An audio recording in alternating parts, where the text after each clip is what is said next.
Hey, hey, hey, this is Adelaide Brown, your heart coach, and I want to welcome you to a special episode of The Heartline with Adelaide Brown.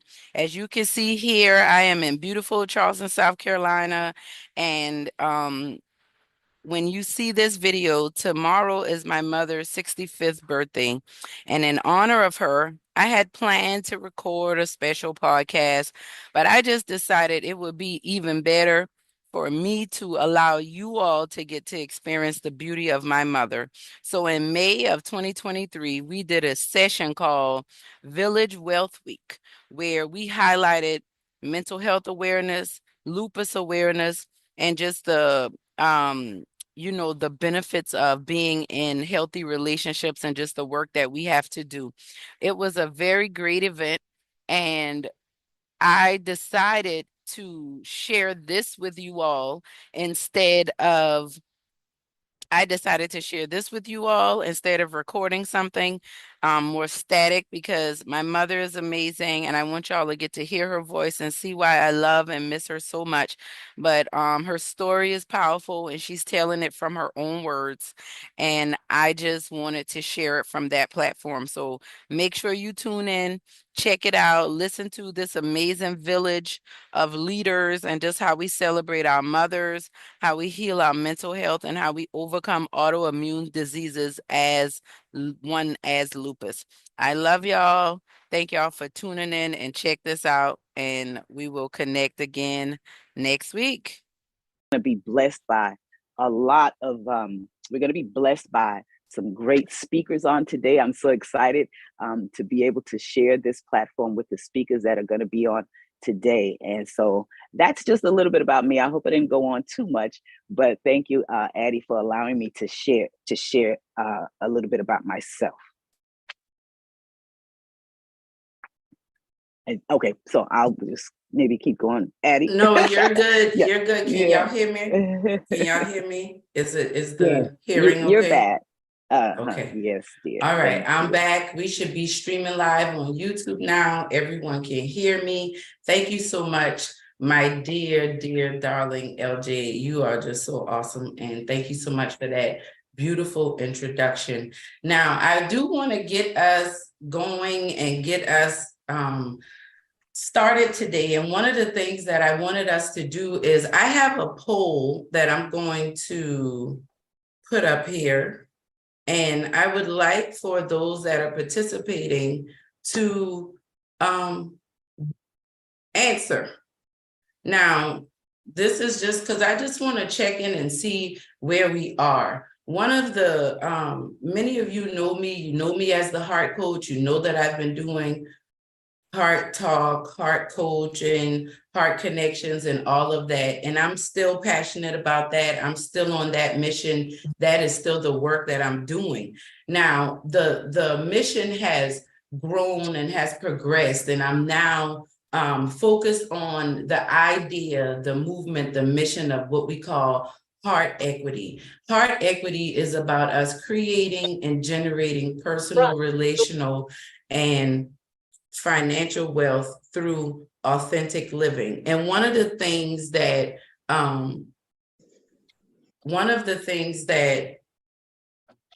one moment.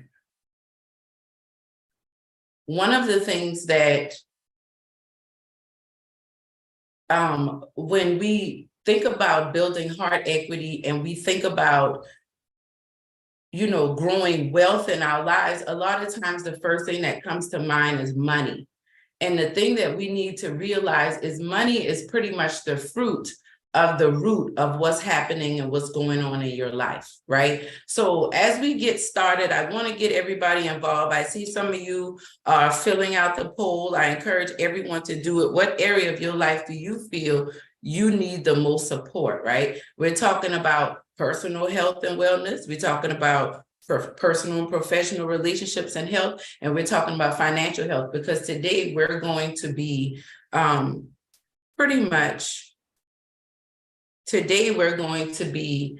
dealing with all of those areas. And I know that these areas are important to us because when I talk to individuals, when we're looking on the news, when we're going out in our community, we see that these 3 areas, people are really struggling. We see the healthcare problems in our community. We see people walking into shopping centers and churches and schools and just shooting people up. There are mental health issues that really need to be addressed. Suicide on the rise, divorce on the rise, families up at odds. And these are things that I really want us to start to look at on an individual level, because the truth of the matter is when you start to really work on building your own heart equity and working on your personal wealth and health and your relational health and wealth and your financial health and wealth, then others will see and follow suit. Right. And that's what this is all about. So I thank you all. I see that a lot of people,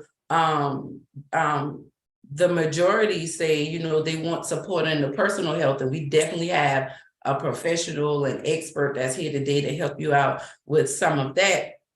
Now we're going to get started here in a second, but I just want to, as we get started, I want you to start thinking about yourself, right? I want you to start thinking about your life. I want you to start thinking about some of the challenges that you might be facing, right? And as we go into our first speaker, I want you to think about your personal health as a form of building wealth in your life, right?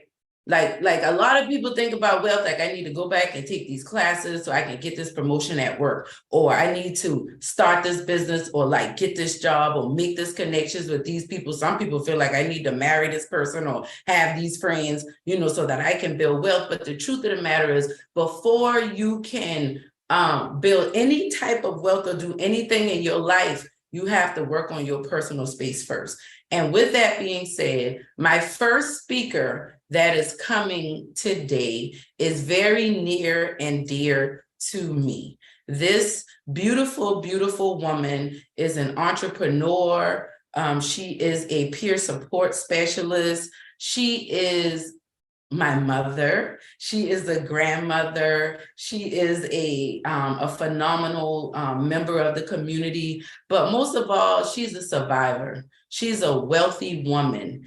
And that's why I wanted her to come today and talk to us when we talk about spearheading Women's Health Week and celebrating Mental Health Awareness Month. This is our village, right? And if we're going to have a village is going to have your family. A village is going to have your friends, the people that you love and care about the most. And why not kick this off with my mother, the amazing Susan Beach.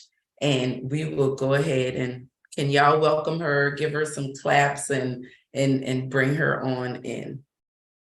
Come on in, mommy.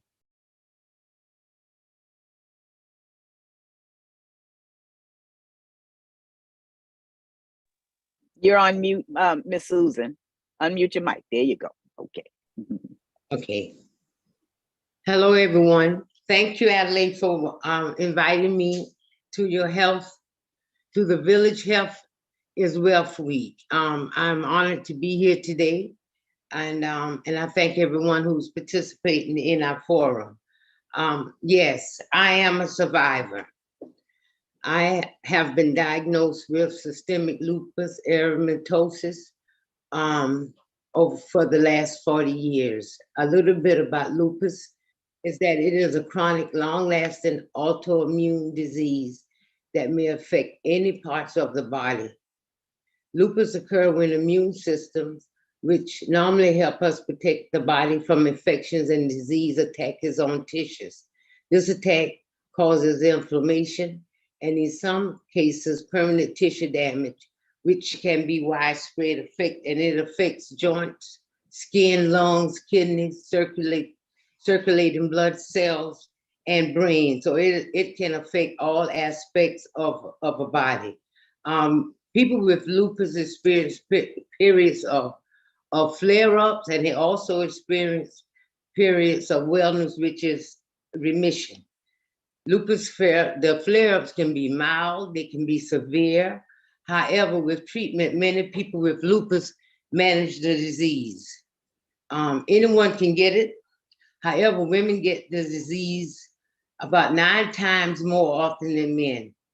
Most often it happens to people between the age of 15 to 45 years of age, but it can occur in childhood or later in life as well. Lupus is more common in African Americans than white people, and is also common to people of American Indians and Asian descent.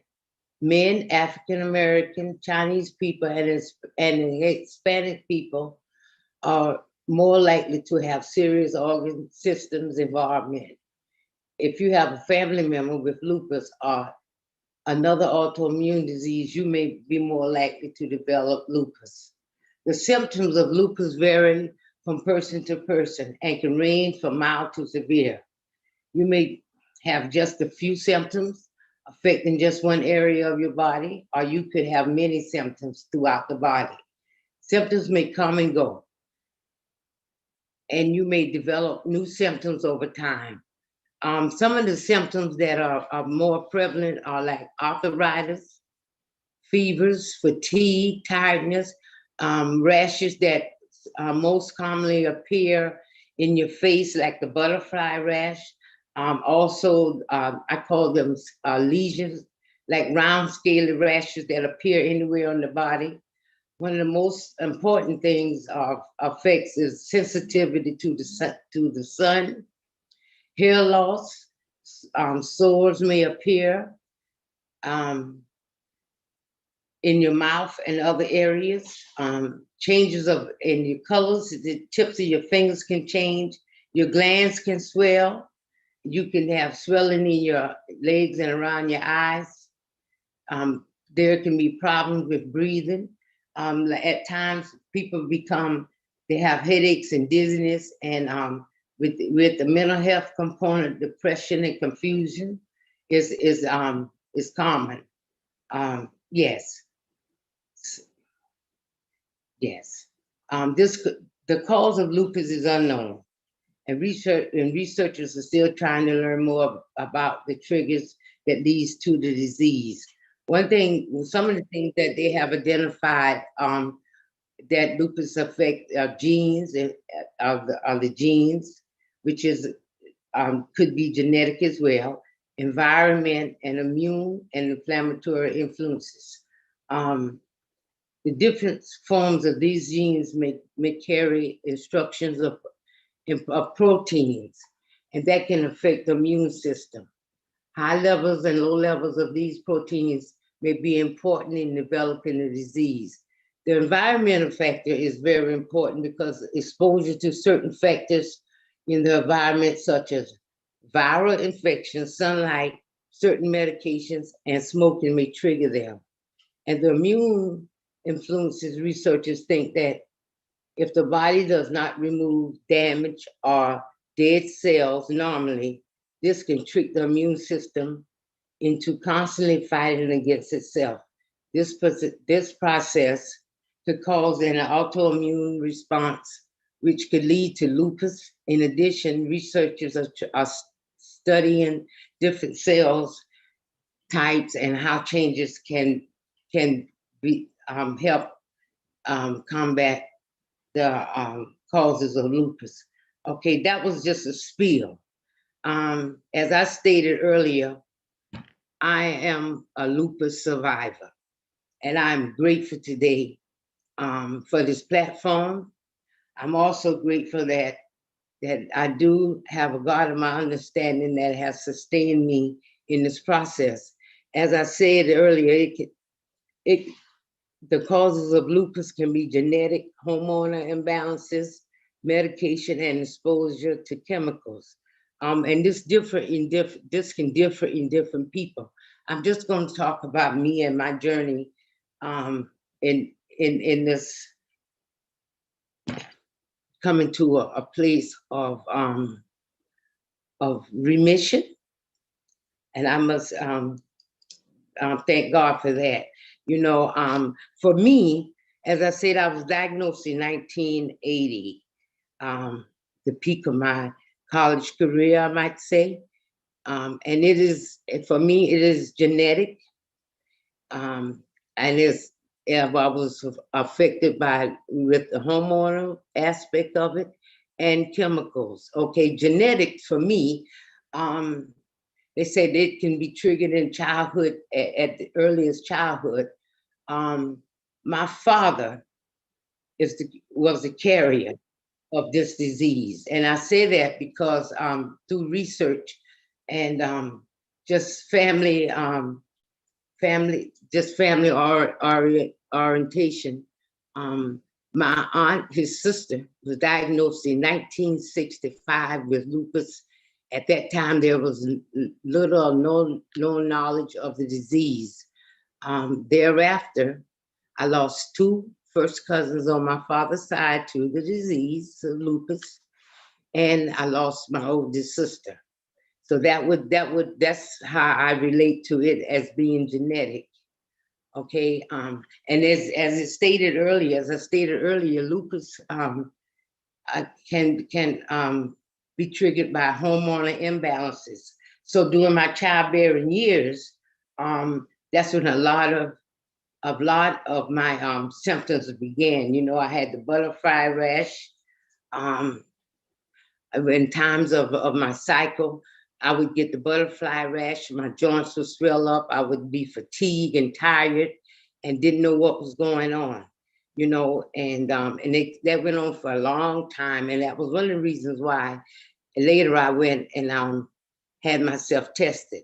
Okay. And then the other one that I would attribute to um, the lupus flare-ups or me being diagnosed with lupus is chemicals.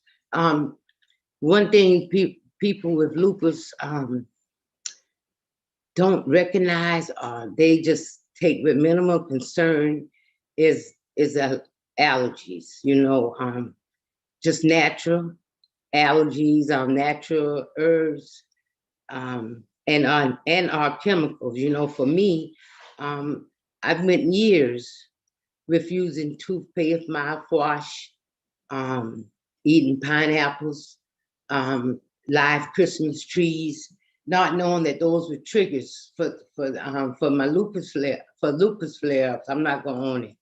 And so when I went to the dermatologist at 20 years of age, not knowing anything about this disease, you know, happy-go-lucky, college sophomore, I walked into the office and the dermatologist looked at me and he was like, okay. So I had another appointment where he told me they were going to run a series of tests and send them to the Center for Disease Control. Okay, I'm a little leery with that. When I came back, he gave me the report. And at the age of 20, not knowing what lupus is, and it was incurable, it was a disease, and it could affect your mind, your body, your organs, all this, I just went off in a tailspin.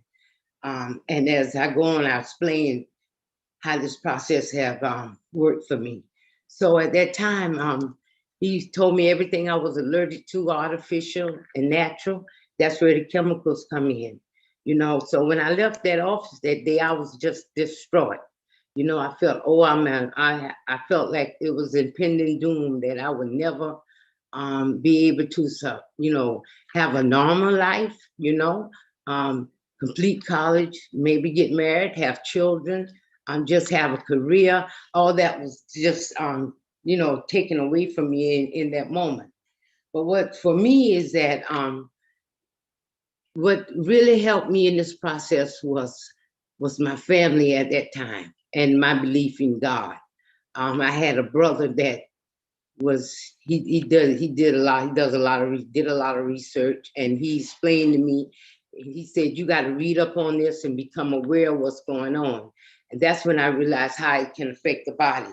So with that being said, at this point I needed to get a village. I needed to support however I could get it, not knowing what kind of resources to get. But for me, I started with my family. And the biggest part of this is education and knowledge and awareness. You know, when I stated to my family that I was diagnosed with lupus, my mother, my sisters immediately went back to when we lost our aunt to the disease, and nobody really knew what it was. So first there was a lot of sympathy there, but as I became more knowledgeable of the disease, I was able to bring awareness to them, and so it changed from being sympathetic to being empathetic for me, and that was very supportive. You know, they would rally to me, they would uplift me. You know, I, and yeah, they would uplift me. And with that being said, I was thinking about the fact that I would inform my mother. She was very dear and supportive. But Mom, I can't eat this, I can't eat that, and she would remember. And when she prepared meals, those things were added to that, you know. And also, what's another important part of treating the illness or getting it to a place of remission, is that my doctors, you know, having a great rapport with my doctors, letting them know how I feel, what's going on with me, instead of them telling me, well, you have lupus and you have to do this and you have to do that, you know, to get it to a level of remission or contained. And at first, you know, I had opposition with it. So I kept going, and I remained open-minded because I said somebody has to hear me. And so I got with a team of doctors. My treatment is with Medical University of South Carolina, lupus research, rheumatology. And it's been awesome. You know, I found a team of doctors there that listen to me. And I have been in several medical trials. And in that process, I was able to let them know what worked and what didn't work, you know. So I've gotten to a place now where for 30 years I was on prednisone. I started out with 40 milligrams, and I was reduced down to 5, and then I changed. They changed my medication to chloroquine, and the chloroquine has been it's been a stabilizer for my illness. You know, at this time in my life, I would like to just say that that I've been in remission for the systemic part of it, which is my organs, over the past maybe 10 years. I can say that today with surety. You know, the discord part, which is my skin, I still have the rashes. They flare up every now and then. But with that, I have to be cautious and aware of what's going on with my body. That's why diet, exercise, the mental health component, you know, reaching out to people, letting them know when I'm not feeling well, you know, getting proper rest, you know, writing about what's going on with me. You know, I have a mentor, you know, I have people, I'm also in a lupus support group, which is very important, you know, because I meet ladies that are like me, you know. They're every one of us have different flare-ups, as I may say, but we're there for the same cause. You know, we want to uplift each other in this process, you know. And also, for me, it's important that I just take a step back and be okay with where I'm at. You know, in this process, I've had to learn how to um, I had to revamp my life. You know, sun exposure, meaning I don't get to go out to the beach with a bikini on, or, you know, I have to be careful of places where I enter because of chemical smells and vapors. I have to be careful with my diet, like when I'm eating out in restaurants, because of the foods, the herbs. Some herbs are herbs, but some of them I'm allergic to, which could trigger which could trigger a flare up. So there's a lot of things that I have to be cautious of. But what for me is that the more knowledge I get about the disease and become more aware of triggers and just things in the community and just life itself, I've been able to regulate and maintain a level of, and I would say remission, you know. So with that, it takes time, and I have to be okay with where I'm at in this space. I've had to find jobs. That's why I'm an entrepreneur. I get to work for myself. On some days I'm unable to get up. On some days I'm like, let's go. I'm gung ho, let's go. But in that process, I had to find work, employment that was compatible for me, and that's been an ordeal. Um, if I fast forward to today, I'm a certified peer support specialist, and I help families and communities. I share my story. Um, I speak with people with chronic illnesses and help them, inspire them with hope, and let them know that this is not the end of life, like as I thought it was in the beginning, that I can live a healthy, wealthier life. And it's been a journey. Some of it it's been hard, but I've learned how to accept the liabilities and focus on my assets. So today, I would add that I am truly a lupus survivor, but I'm in a healthy space because I will not allow my illness to define me. I believe that mind over matter, you might say. So I don't hold things in. I express myself in an appropriate manner, and I reach out to my community. The mental health aspect, the doctors, family support groups, and it's been very helpful for me. Um, this is pretty much my. Oh, and by the way, along with that, I like to acknowledge my beautiful daughter because when I was diagnosed with lupus, and I became pregnant with Adelaide Beach Brown. I went into high risk. The doctors said to me that it was a 50-50 chance that my child would survive. And that's when they say that it affects women in their childbearing years. I had faith in God, and I just believed that that God meant for me to have my child. So at 3 months into my pregnancy, and I went in for my checkup, the lupus had gone in remission, totally, nowhere in my body. That's why it's so mysterious, because it flares up at any time.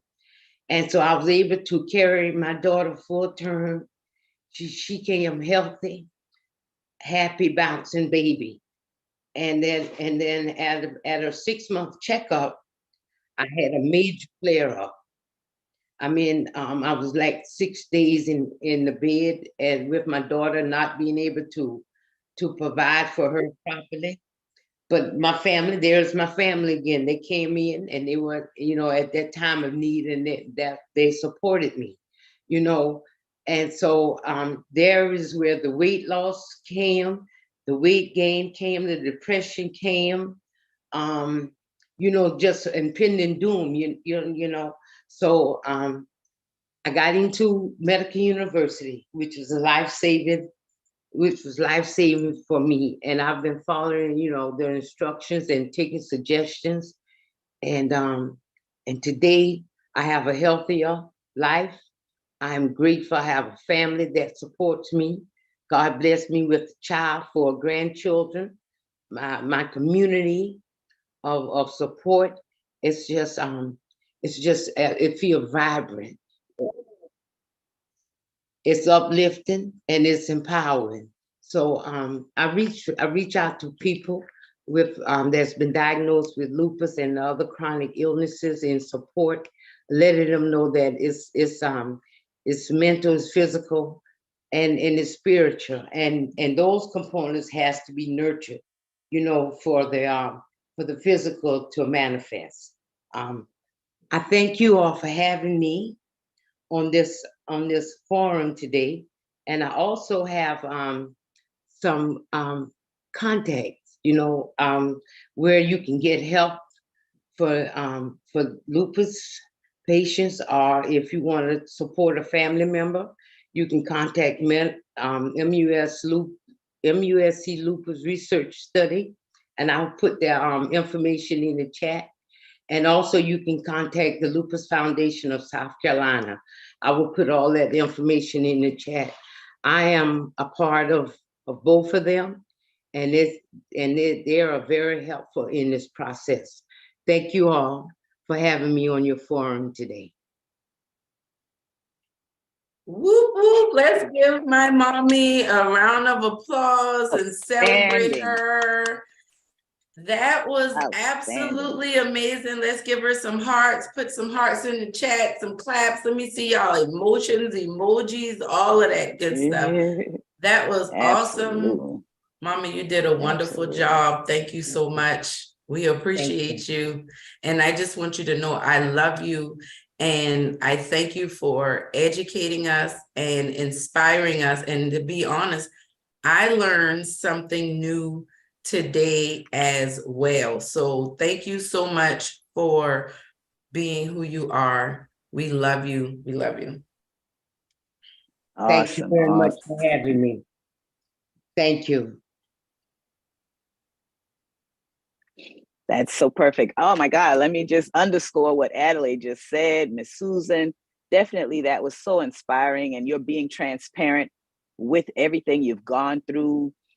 Pain is really something very difficult. And, just like you expressed and were transparent about, when you're not sure about what your life is going to be, that in itself carries a stress, because you don't know. There's the uncertainty. You have had experience where people in your life have lost their lives or have had really serious situations in with the same thing you're dealing with. And now that you're coming into that and having to go through that yourself, I can imagine that absolutely would take some degree of a mental toll on you. And for your strength to be able to reach back and to help other people who may be not only going through it themselves, but may know people who in their families or friends that are going through it as well. That's so powerful. That's what we mean by a village. The village reached back. The village understands. The village wants to know that what you're going through, even though I may not be able to sympathize or empathize, I think there's a little bit of a difference. Coach Kama and Coach Adelaide, y'all can help me. There's a little bit of a difference with sympathizing and empathizing. But when you've gone through it yourself, you see what I'm saying? And that's the compassion that we as people of African ascendancy, I don't like to say African descendants, we're of African ascendants. That's the power of our family and our village units, that we have compassion for one another. And I also took note of how you didn't take ownership of the disease. When you said one time as you were speaking, you said, my lupus, and then you quickly caught your own self, and you caught yourself and you said, nope, I'm not going to take ownership of that. And so that was a powerful thing as well in dealing with that. And the root, the family member that helped you get to the root of that, all of that, everything about what you talked about, was just so very helpful, so very powerful. And we certainly appreciate you for that, once again, for sharing from your heart. Yeah. So I think that Adelaide, you're certainly welcome, Miss Susan. Thank you, Coach Kama. Coach Kama is in the chat box. She has just got it going on up in there. I tell you what, I love it, Coach. It's just so, like I said, this is the way we do it as a village. And I just really appreciate you so much for saying that, Coach. And Addie has a trivia question up. Oh, one other thing I did want to add too, if there's anyone here in the, if you're wanting to submit a question to Miss Susan, do you have any at the end, when we maybe summarize, would you have any objection to if anyone has a question for you? No, I would not. If you'd like answering. Okay. Oh, okay. Yeah, that's perfect. Very good. Very good. So feel free, if anyone has a question, put it in the chat there. And, we'll definitely at the end in the summary, take your questions and answer them too. So perfect. And don't forget to answer your poll question that's there. what percentage of first and second year students believe Black patients feel pain differently for any other race? And I'm just going to be transparent with my answer and put the highest percentage there because, Okay. because systemically, I think as African ascended people, systemically and historically, we've been led to believe that our pain is not as great. If I can say it like that, our pain is not as great. Oh, they can handle it. And so we're minimized to a degree. That's why a lot of us, and you mentioned that too. You did mention something about that, how people and how the medical profession can minimize, how we see our own pain. And that's what causes us, because we've had these experiments that just kind of use us as guinea pigs. The Tuskegee experiment comes to mind, to quickly. That has allowed us as African Americans, Africans in America, to really be a little leery. I mean, I'm gonna speak for myself when it comes to going. We want to get past those things, but historically, when you have these references, you seem to kind of migrate to those types of situations, and it might be a little difficult. So thank you once again, Ms. Susan. I appreciate you for that. Thank you very much for having me. Awesome. So we're gonna go ahead and get started with hearing about our next speaker. I'm just so excited because I just met, my grandmother always used to talk about people's spirits. And, it's just a thing about people's spirit. I was able to meet Coach Kama and Dr. Wilder, who is our next speaker, just briefly yesterday. And immediately, you can just pick up people's spirits, and I felt a positive connection from the moment just meeting them, just for the very short time I met them. So I'm so very honored to be able to introduce Dr. Lashana Wilder. Dr. Lashana Wilder, she's a doctor of medical science. Oh, before I go into that, see the percentage, there for the trivia question. What percentage of first and second year students believe Black patients feel pain differently from any other race? Isn't that interesting? Very interesting. Thank you for sharing that. Yeah. Okay, I'm going to go back to the bio with Dr. Lashana Wilder. She's a doctor of medical science, a physician associate, and entrepreneur. She's right here from Charleston, South Carolina, and she's had a passion and a love for healthcare that caused her to work tirelessly towards advancing the African American community by removing obstacles that affect our access to quality healthcare and our overall wellness. Her achievements in this area has earned her superior merits and has distinguished her with recognition at Roper St. Francis Healthcare.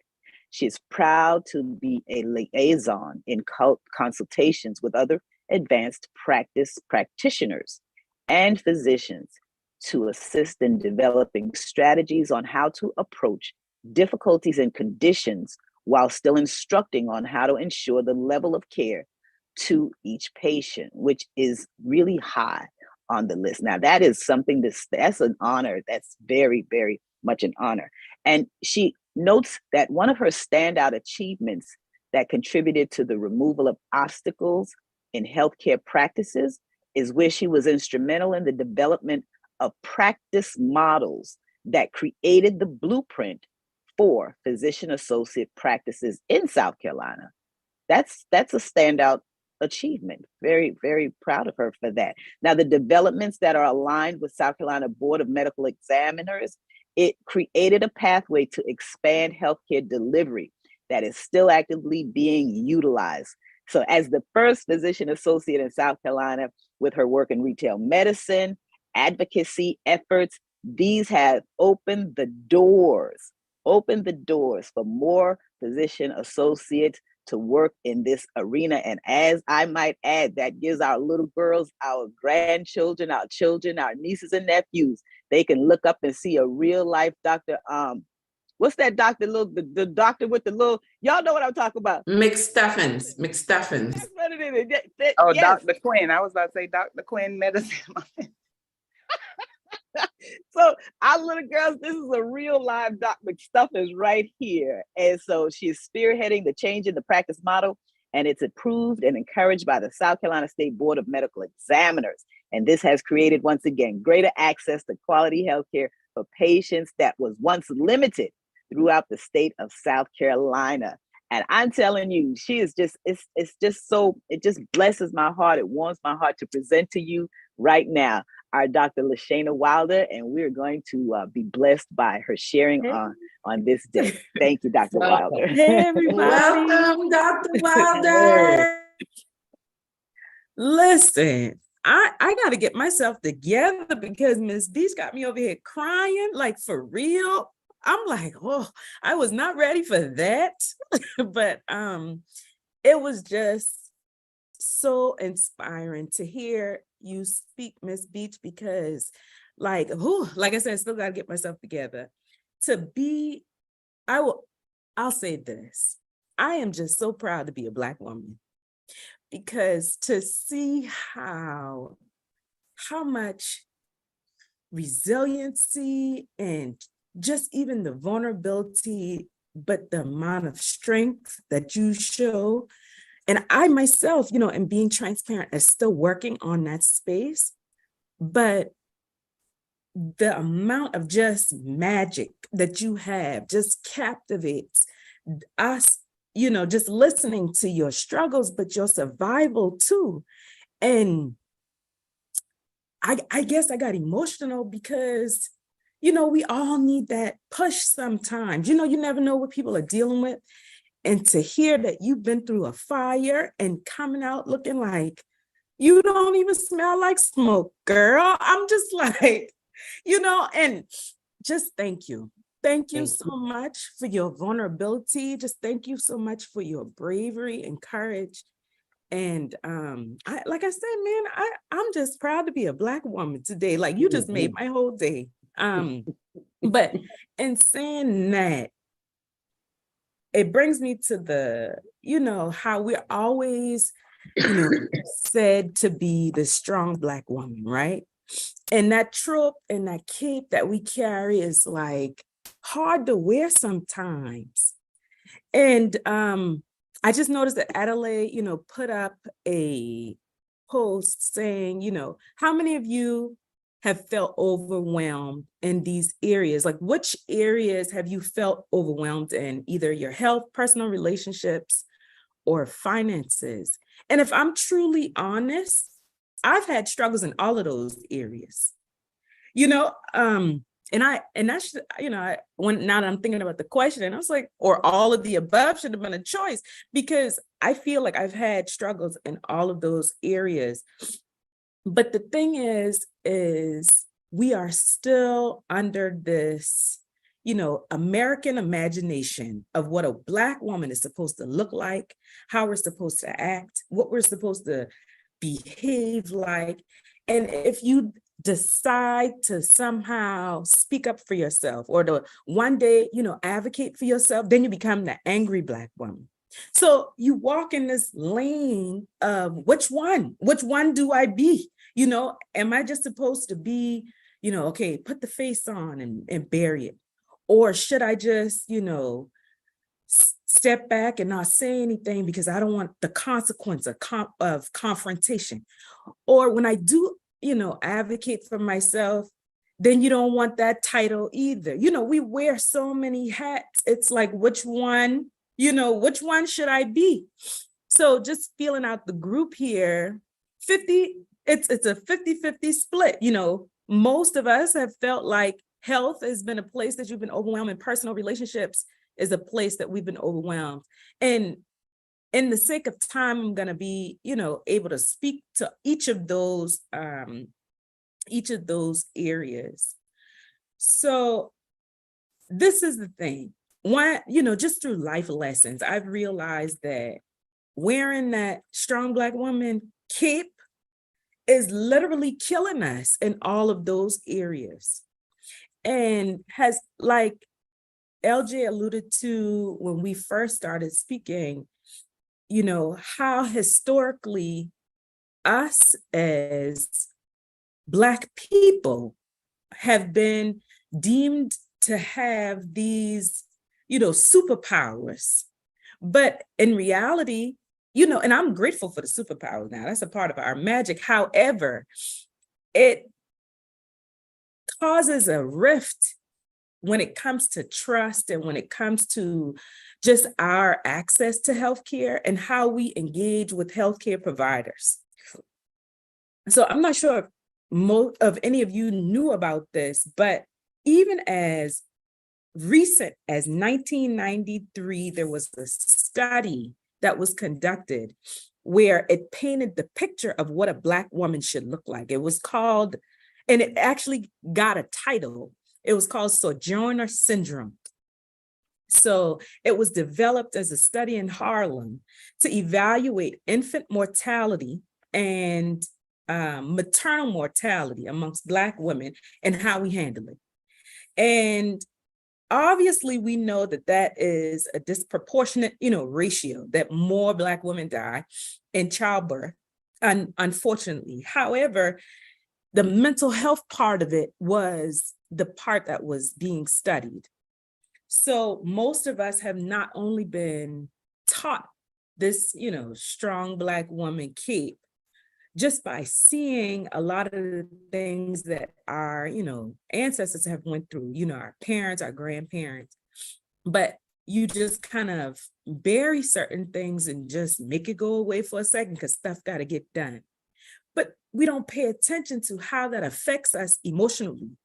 And this study was interesting to me because it started to do that. It said that the adapted behavior precipitated health risks due to chronic active coping of trauma. So this whole, stereotypical thing that we are expected to become has really been rooted out of traumatic experiences. So, and we've learned how to function in dysfunction. Could you please repeat that? Could you please repeat that? I hate to interrupt you like that, but I just want you to say that's that one more time. Thank you. That the adaptive behaviors that's what you're talking about? That part? That yes. The adaptive behaviors have precipitated health risks due to chronic active coping because of traumatic experiences we've been forced to, have to deal with.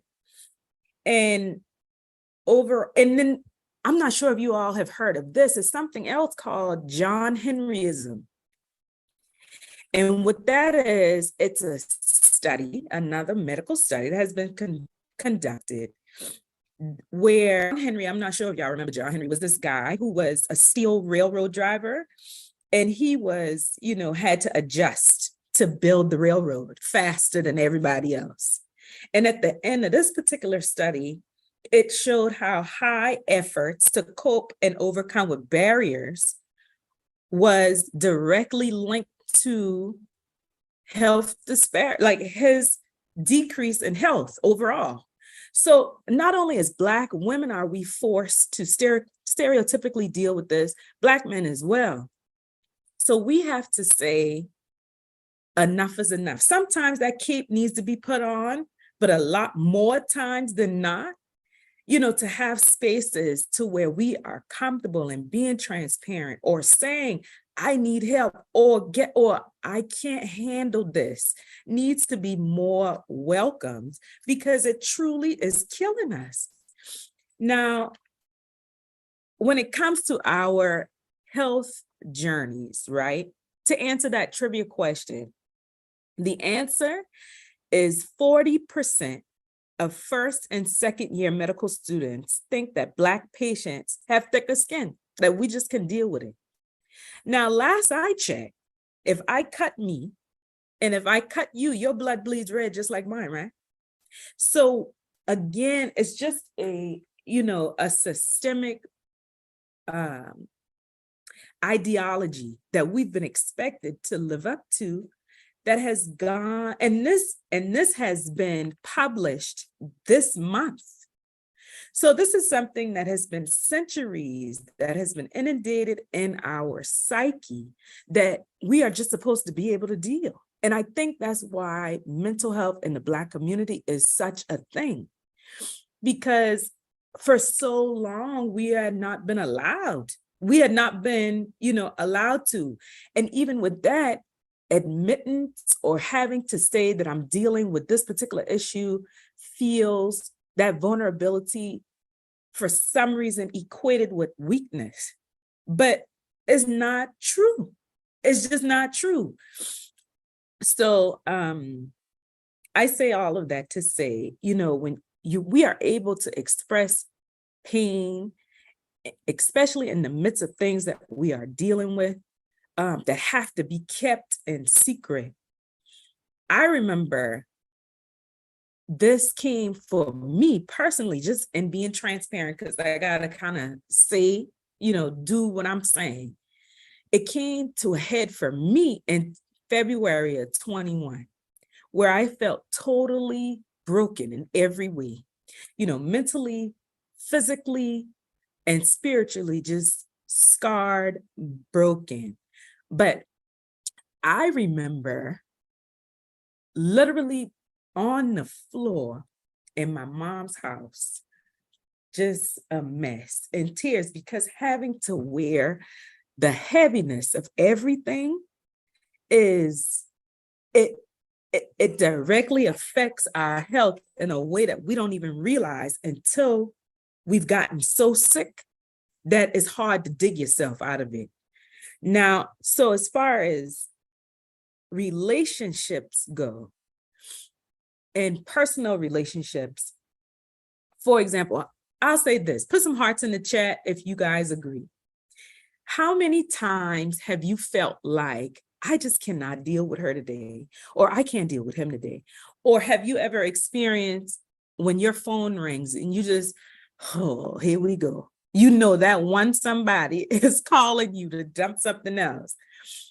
So I say all of that to say, like this, problems that we are a lot of times forced to have to hold on to, but carry everyone else's weight at the same time.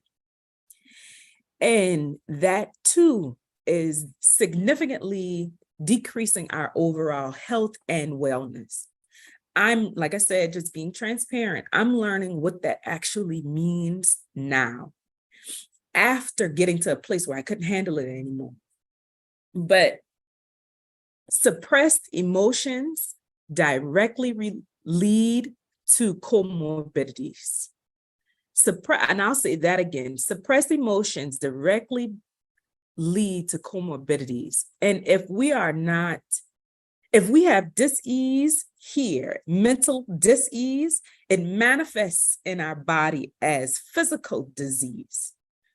So the importance of being holistically well affects all of our areas of life. And that's critical. And that one thing is literally a life and death decision that we have to make. Now, going to finances, it was another article that was recently published. I want to say about excuse me. Sorry, my notes fell. In 2017, that talked about how sexism and racism and gender inequality directly affects us as Black women in our finances. And to address race and gender biases, I learned that for every Black woman, since 2017, has earned 61 cents for every dollar that our male counterparts have earned. So, 61 cents. That doesn't seem like much, but in a year, that equates to $23,653. I'm not sure what kind of money you guys are working with, but I don't have $23,000 to give away. But if we don't advocate for ourselves or say, or put ourselves in a position to where we are looking or decreasing that gender gap, just being white, Black women dealing with white male counterparts, we're going to end up losing over 40 years time, $946,120. That's almost, in my mind, that's $1 million. If you have $1 million to give away, I need to do what you do, flat out, because just thinking about that. So just in the sake of time, kind of wrapping up what we're speaking about here as far as our health journey, relationships, and advocating for our finances, I wanted to share a few action steps for us to get on our journey to healing. And one of those ways that I just, of course, this isn't scientific, but this is all through experience, is to learn how to set boundaries. That in itself sounds very simple, but it's one of the greatest gifts that we can give ourselves. So let me do a temperature check here, okay? I call these temperature checks. If you put, a green heart in the chat would be, that's a go. I absolutely find that I need to do that. A yellow heart in the chat would be, I'm not really sure how to do that, or I still feel uncomfortable. And a red heart in the chat is absolutely not. I have no idea how to set boundaries. Let's see where we are here, because I'll give you a couple of tips on how to start.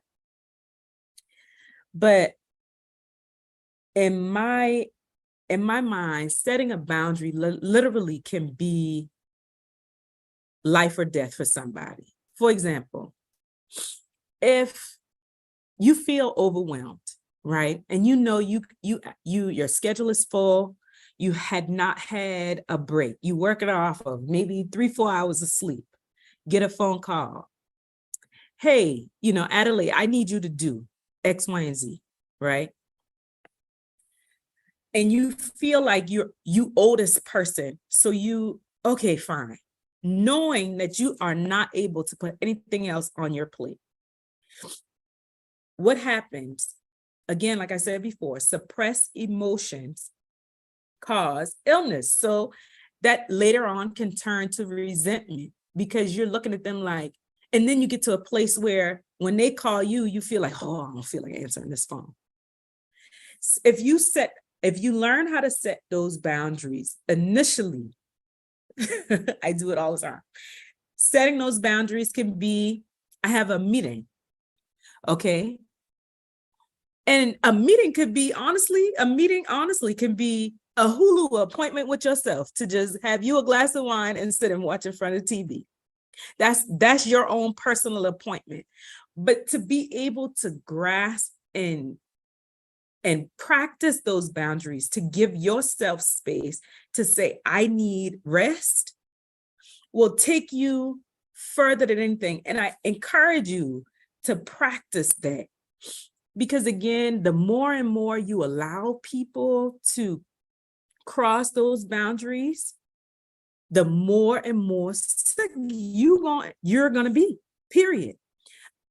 Boundaries don't have to be anything, to where you have to, tell somebody off or cut them off, or you don't even have to be rude or nasty. It could just be, I'm sorry, I really would like to this time, but I just can't. I have a scheduled appointment. And the beauty of boundaries can be a weed out for you. It lets you know the people that you need to invite into your life. If they push back and say, well, what you have to do, like, what kind of appointment you got? Red flag. Because people that love you and respect who you are would say, okay, no problem. Maybe we can reconvene, or maybe we can reschedule. But if they're pushing back and saying, and asking you to explain what your appointment is, you will quickly learn who you've been dealing with, and why your energy is so drained, and why your health is such a disarray, and why your mental health is in such a disarray. Boundaries is such a essential tool to have in your back pocket. The other thing is saying that is learning how to create a wellness routine and stick to it. Your wellness routine, or the way that you take care of yourself, is fundamental to your overall health. And wellness, as far as wellness, is not necessarily just, self-care. It's everything. It's sleep, it's meditation, it's how you are able to function and communicate with people. It's all of those areas of your life that will help to allow you to live in abundance. There's nobody that's going to fight for you more than yourself. You have your family that love you. You have your support. You have people that care about you, but you have to be in the fight for yourself, because in fact, it is life or death for you to be able to continue to live a life of abundance that you've been promised that you should live. So we ourselves have to take those action steps and make them personal. And the last thing that I will say that can potentially affect us as far as action steps go, that leads us into wellness and getting rid of the strong Black woman cape, is to advocate for yourself and to say, I don't have the capacity for that right now. I just can't. That doesn't make you weak.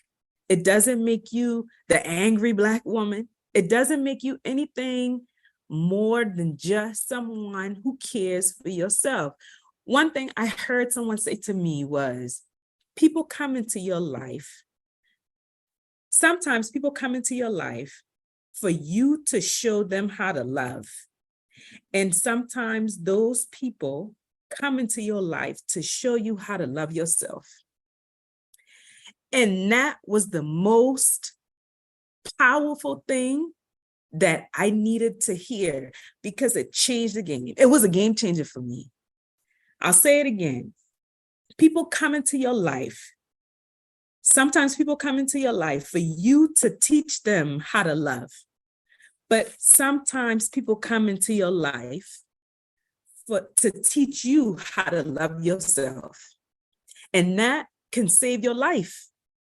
Once you say no, no is powerful. Again, I talked about boundaries a bit, but no is powerful. Setting boundaries, saying, I am not going to allow you to treat me this way anymore.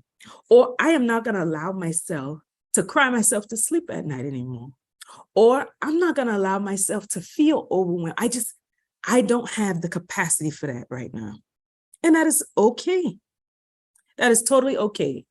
So, like I said, I am so excited about being a Black woman, because we have so many facets about us that's just untouchable. It's just a thing that we have, and that's just amazing to me. But I encourage you to advocate for yourself, to set those boundaries and create a wellness routine that you stick to, so that we can live a life of abundance that we've always been promised. And that's it. I don't want to hold y'all very long, but I appreciate just being here and amongst just positive people and we are all just moving in the same direction, and I'm really honored to be invited to speak. God kind of did his own thing, because most of that wasn't even what I wrote down in the order of how it was supposed to go. But I just appreciate you all being here and having me. And I hope that the rest of your day is amazing. Love you lots, Dr. Lashana. Let's give her another virtual round of applause. That was absolutely phenomenal. And I am just, wow, I can give you a standing ovation, a sitting ovation, a run up and down, a round ovation. That truly blessed me. I'm serious, because that is so powerful. And as you were speaking, the thing that came to my mind is no is a complete sentence. And I was always taught that no is a complete sentence, setting boundaries. And I just love everything you said. I am not going to even go too much, because you have already spoken. I'm telling you, hats off. to you, Dr. Lashana. Wow, so beautiful. And you got so transparent, and I felt your well of emotion coming through. And that makes it even more, because we have to be able to learn how to be vulnerable. And it is a superpower. And that's the only way we're going to heal, is when we tell ourselves the truth. Dr. Lashana Wilder. Listen, do I have another bonus daughter? I might have me get Coach Karma and you, if y'all mamas will let me be I'm just, right, Sister Susan? We just got to Thank be, you, see, that's LJ. what the village Yes, is about. that's our village. Absolutely. That's how we get our village Absolutely. of wealth. Mm-hmm. Beautiful, honey. Thank you Yes, so very much. awesome. That was, Thank you so much. Thank Dr. you. Wilder. Thank you. That was awesome so much. Thank you, Dr. Wilder. Thank you so much for sharing. How y'all doing? Let us know what you're thinking, how you feeling. Put some comments, information in the chat. We made it through the first half of our Village Wealth Week, and I just want to know what y'all are thinking. Is this information helpful? Are you liking this? Is this something you can do? I hope y'all getting your lunch. I'm not eating, but I'm drinking some coffee. Look, I got my water. I'm almost finished my water. So I want you to make sure you're hydrated. If you need to use the restroom or whatever it is that you need to do, make sure that you get that done. But I'm just so thankful y'all are here. I knew that these speakers would be amazing. However, I was not expecting what has transpired so far, and I know it's only God. We started off a little rocky, and I'm so thankful that as we just chug it on through. And if it's nothing else that you don't get from this event, is your health is your wealth. I feel like my mom, Susan Beach, and Dr. Wilder have done a great job of pretty much both kind of honing into this whole idea of how, when you're taking care of yourself holistically, the products you're putting on your skin, the food you're eating, the company you're keeping around you, the decisions you're making, this impacts your wealth. I didn't say health, I said wealth. This impacts your wealth, right? So we want to hear from you, you all that are out, that are listening, everybody in the Heart Tribe. How are you feeling? Put some information in the chat. Shout out to Brandon, wonderful information. If you want to come off of mute, I'm going to unpin you. I know Dr. Wilder's like, take me off this screen. And we're going to unpin you, and if you want to come off of mute and share how you feeling, we'll take some comments from at least 2 or 3 people. I really want to hear from you. And then we're going to keep going. Like I said, if you have your lunch, eat your lunch. I hope you're snacking. We get ready to get up and move around a little bit. Got a little surprise for you. And we're going to keep this show moving right along. So is there anybody that would like to come off of mute and just share what you're experiencing, how everything is going for you so far? We'd love to hear from you. And if you have any specific questions for Dr. Shana or for Susan or myself, we just want to give you this time. I know some people are coming out through their lunch break. Some people can't stay to the end when we do our ending Q&A. So if you like to share, we'd love to hear from you. And I'll give y'all a little moment, and then we'll, like I said, keep moving forward.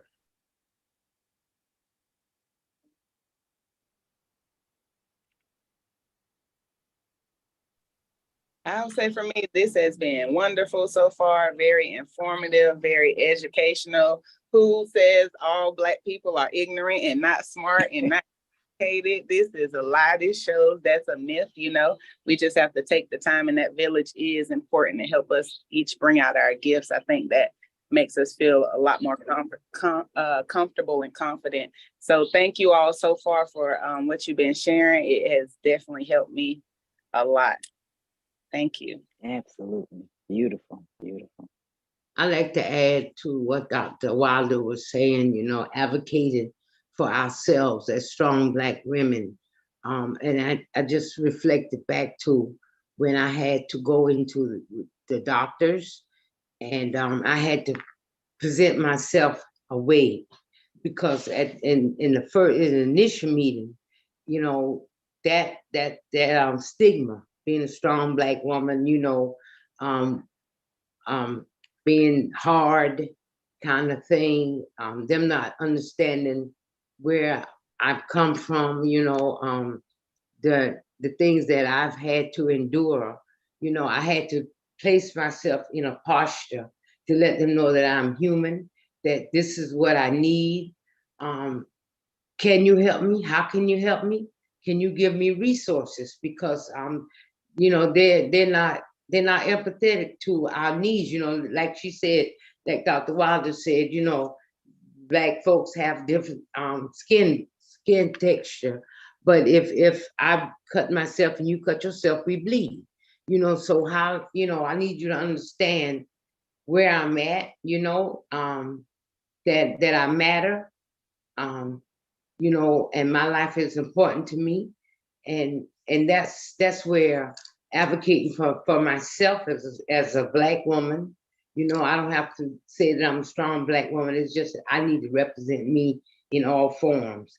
And other people in society, they're not familiar with that, so education and awareness with that and advocating for myself is very important.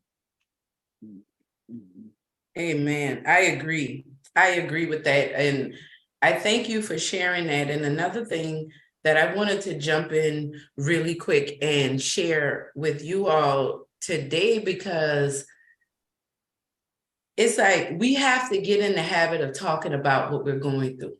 Now, I know you can't talk to everyone, but you have to make concerted efforts to release the stress that's in you.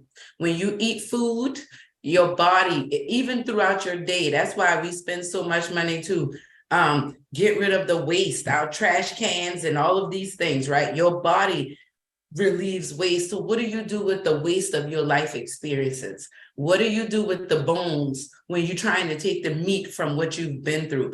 That's what Village Wealth Week is all about. That's what Heart Equity is all about. That's what us being here is all about. In full transparency. Listen, y'all, listen, many of you know me, some of you don't, but let me tell you something. I had to push through this morning. You see what I'm saying? You probably had to push through this morning. But in getting into this, I know this conversation needed to be had. Somebody needs to know that your feelings are valid. Dr. Wilder just highlighted how Black women are dying in childbirth just because people don't believe we're in pain. No wonder we flip out on the men in our lives. No wonder we have trouble connecting with our kids. When you're in pain, that's going to take the primary focus in your life. And we've been taught that you're weak when you acknowledge this pain. And this is not just for women. This is more specifically for our men, even more so than the women. So what does the family do? And if you're the person that's here, if you're listening, and I believe you're the person that's called to be that light in your world, in your community. You're the person called to start building some heart equity. Let's start laying these foundations. Let's build personal wealth. We can't get to the bossing up and securing the bag if we don't even have a strong mental and physical foundation to stand on. You go lose your mind, and now everything you built came crumbling down. It's real. It's real. So we're going to move right along for the sake of time. I'm going to tell y'all, we may go over a little bit. If you have to leave at 1, we completely understand. If you can't stick around, stick around. I don't foresee it being too far, but just for the sake of the flow going into the second half, I just want to make that clear and let you all know that. Now, I am going to introduce our next presenter. In the sake of Village Wealth Week, we're going to do some activities. We've been sitting down for an hour. Many of us sit down at our desk all day and don't move and complain when we get up about our backs and everything. So we're going to do a very brief exercise with our health and wellness coach and expert, and also Air Force veteran. Shout out to the veterans. Thank you so much for your service. Our very own Coach Karma Woods. So come on up, Coach Karma, and help us get our body moves now. I hope that y'all have on pants and stuff, those who got your camera on. So, because I want y'all to stand up and things. I made sure to put on pants and stuff today too, because you know how It be going down in Zoom now. It We goes aren't down in Zoom. we aren't going to do too much moving around, so everyone is okay. I know I work in the sedentary workspace that's sitting at the desk all day. I've been doing administrative work my whole life, even in the military. I did a lot of sit down jobs. So I know the importance of getting up on those 15-minute breaks. If you have 15-minute breaks, get up from your desk and move around. Don't be so committed to the company that you're not committed to yourself and you're not committed to yourself. 15 minutes, your lunch breaks and stuff, go walk around. Don't just sit right there and talk to your coworkers and stuff. Move, because your body needs that. The company already got money if they got you on the payroll, so you got to make sure you take care of yourself. That's so important to me. And talking about the mental health and like the brain fog and stuff, I was thinking about blueberries, something so quick, so light that you can have at your desk if you're not allergic to berries. If you don't like blueberries, try another berry. But the blueberries, having that those antioxidants just clears your brain, helps with that brain fog going away. So try to get some blueberries in, or blueberry smoothie or something like that, just to help release some of that stress in our minds itself. Berries are really good for helping like release that stress in our mind. And then you're moving around, your exercise, you get those endorphins the same way you can get them from sex or anything else. So if you're not having sex, you should definitely be working out, okay? Just to keep your body in a healthy state of mind. Just to say, to be honest, I'm 38, so I ain't gotta not say that. So while you're at your desk throughout the day, you can sit down and do this, but it's just something quick. And thank everybody. Thank you, Adelaide, for having me here and building a space for us all to collaborate and be together. So appreciative for that. So we'll just take a few minutes. I'm sitting down here on my porch, but just a few minutes, and I'm going to do deep breath work. It's important. We breathe throughout the day, all day, but a lot of times we don't take deep breaths. I've learned a lot of breath work working with Adelaide years ago, the importance of breathing, that deep breathing. So I want to lift your shoulders up like to your ears and just hold it there for about 5 seconds. And inhale when you pull your shoulders up. Inhale, take a deep breath like the doctors would do. Inhale. 1, 2, 3, 4, 5, and take a deep exhale. And like really inhale and hold those shoulders tight. It's like a pinching of your shoulders, but as close as you can to your ears. So we're going to do this 5 times. So we're going to the second one. Inhale. 1, 2, 3, 4, 5. Exhale. And make sure you exhale and push that air all the way out of your stomach. So inhale again for the 3rd time.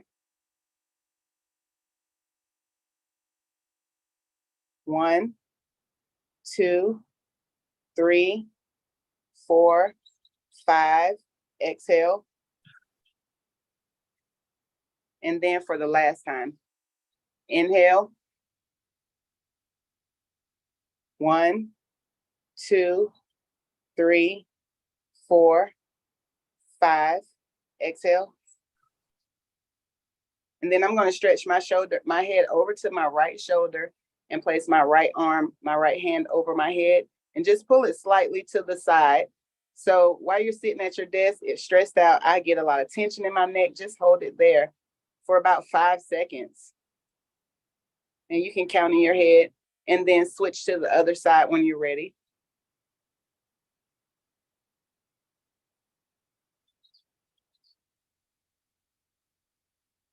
And then one of my favorites, just rotating your neck around. You can do this at work. You can do this on the bus. You can do this in your car, at the grocery store. Just take deep breaths and, let your head roll around a little bit, release some of that stress that's in your neck. We hold a lot of tension in our necks, and I hold a lot like in my upper neck and in my shoulder. So just something quick you can do at work just to release, just to get a quick, pick me up and keep your snacks, healthier snacks near you. Drink tons of water throughout the day and do something for yourself. Don't just say, I can't do anything. I'm so busy with work. Health is wealth. You have to take care of yourself, even at someone else's job or your own. Take the time to hydrate, to walk, to move. Don't just sit on the phone and talk all day. You can walk if you're a phone talker, walk on the phone all day. I talk to my best friend on the phone, walk and talk on the phone. But take care of your bodies, because nobody gonna take care of your body like you can. And if you want to live to be way older, you know, got to do some stuff to help yourself. So thank you all for the time.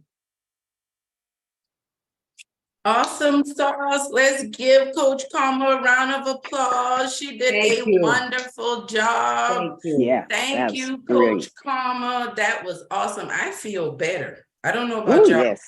but I feel light. I feel relieved. And you know, and you can do it all at your desk. Remember, health is wealth. Health is wealth. It's all about simplifying it. It's just that simple. She just showed us things. I feel a little winded. I feel a little stretched. I feel a lot better. I'm ready to move forward. I feel more wealthy. I feel more empowered to go out and do what it is that I need to do. So I'm curious, for those of you that can't type in the chat, where are y'all checking in from? If you can type in the chat, those of you on YouTube, let us know, where are you? What's your city? If you don't want to tell us where you're currently located, where you from, how they say, what set you claiming, where are you from? All right. I just want to know. I want to know who's in here, who's spending this time with us, what kind of beautiful, beautiful individuals are in the Heart Tribe. All right, come through, ATL. I love Atlanta, shout it. I love it. I love it. I love it. And I know I got my Charleston folks in the building. Absolutely. So thankful for you guys. So thankful for you guys. So excited about all of us being here. And we are moving right along. So Georgetown in the building. Shout out to my girl, Nigel. That's Hey. George. Every time I see Georgetown, I think about Nigel. It's always sweet to me because that's the birthplace my grandfather came from, Georgetown, and it's just very endearing for me. So it's always a special place in my heart. Nigel is my girl. Thank you for being here, always supporting and showing up. Shout out to everybody in YouTube land. I know I got my peeps out there. I thank y'all for your support. And we are moving right along. So we've talked about we've really talked about all the facets of heart equity. That's why these speakers are amazing. And we're going to do these Village Wealth Weeks. So y'all stay connected. How my girl Mimi likes to say, stick with me, we going far. All right. You stick with me, we're going to go far. All right. Okay. We're moving along. I'm excited because we got, I think, the only male man king in the building, but trust me, he can hold his own without a problem. I can promise you that. So we're going to move right along. We talked about all the facets of wealth, but right now we're going to focus on financial wealth. And our next presenter is my I'm gonna do it right. I'm gonna get it right, Coach. This is my business partner, realtor extraordinaire, one of the top realtors in 7,000 realtors in Charleston. He's in the top percentage, so that's a big feat. He is a mentor. He's the co-founder of the Concrete Rose Incorporated. It's a mentoring program for boys and girls based here in Charleston, South Carolina, where they do sports and mentoring, and they're serious about that. He's a confidence coach, my business partner, my brother, all of these things. But most of all, I want to welcome you, Coach Daryl Capleton. Y'all clap it up. Let's celebrate him. Come on in the room, Coach. Let us know what God put on your heart for us today. Hey, how y'all doing? I just want to. Hello. That's good. I just want to say thank y'all. Thank y'all so much for and this I'm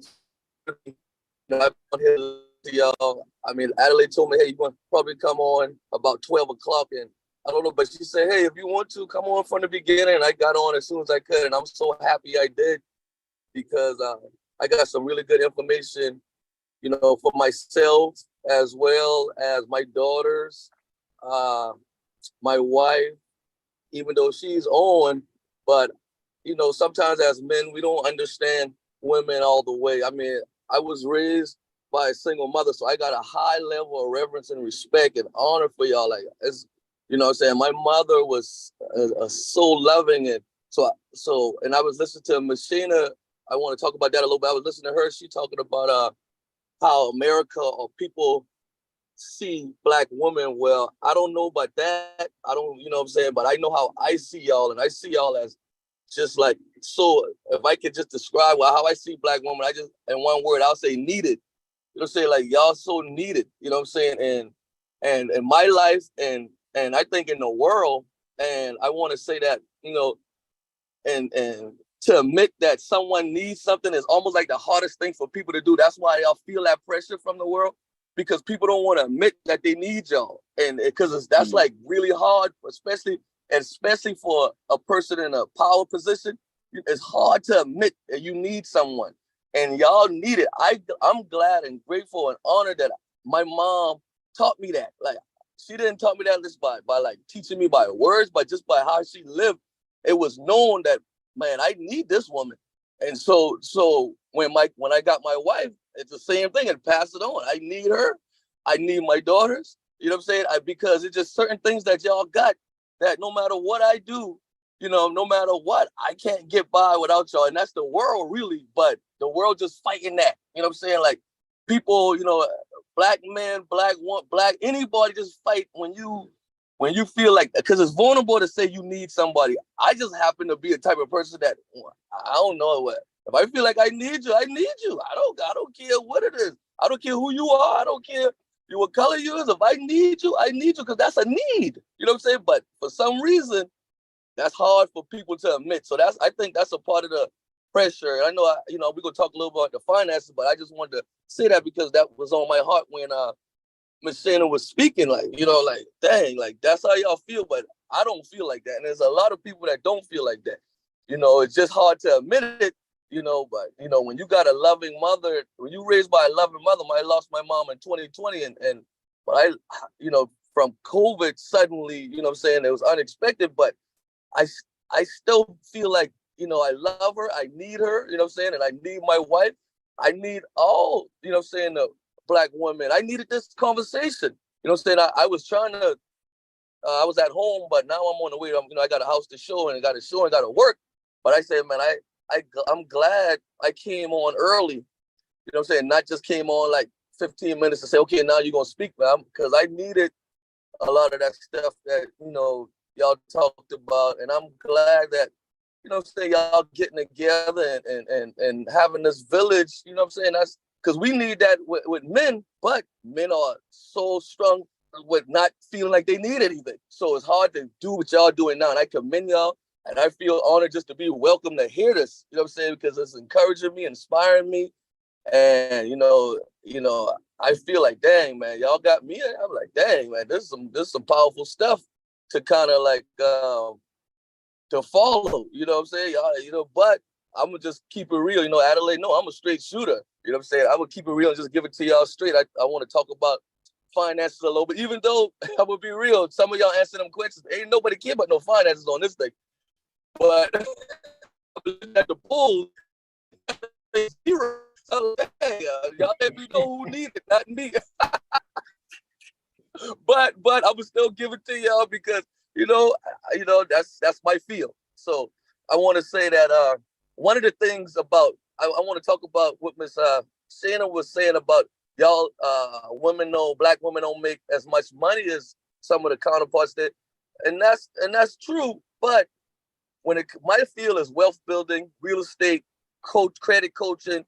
That's what I do. I'm in that realm, and I'm all right. You know what I'm saying? I don't like to, especially around such powerful. I'm not going to toot my own horn around all this power here, but you know what I'm saying? I do all right in my field, and I want to share as much as I can to help. And what I'll share is that what y'all are doing now, yeah, they probably won't pay y'all like the money that other people make just because they don't, like, I go back to that need. They don't want to admit they need y'all, and they want to try to keep that that system going. Like we don't and they want long as you know.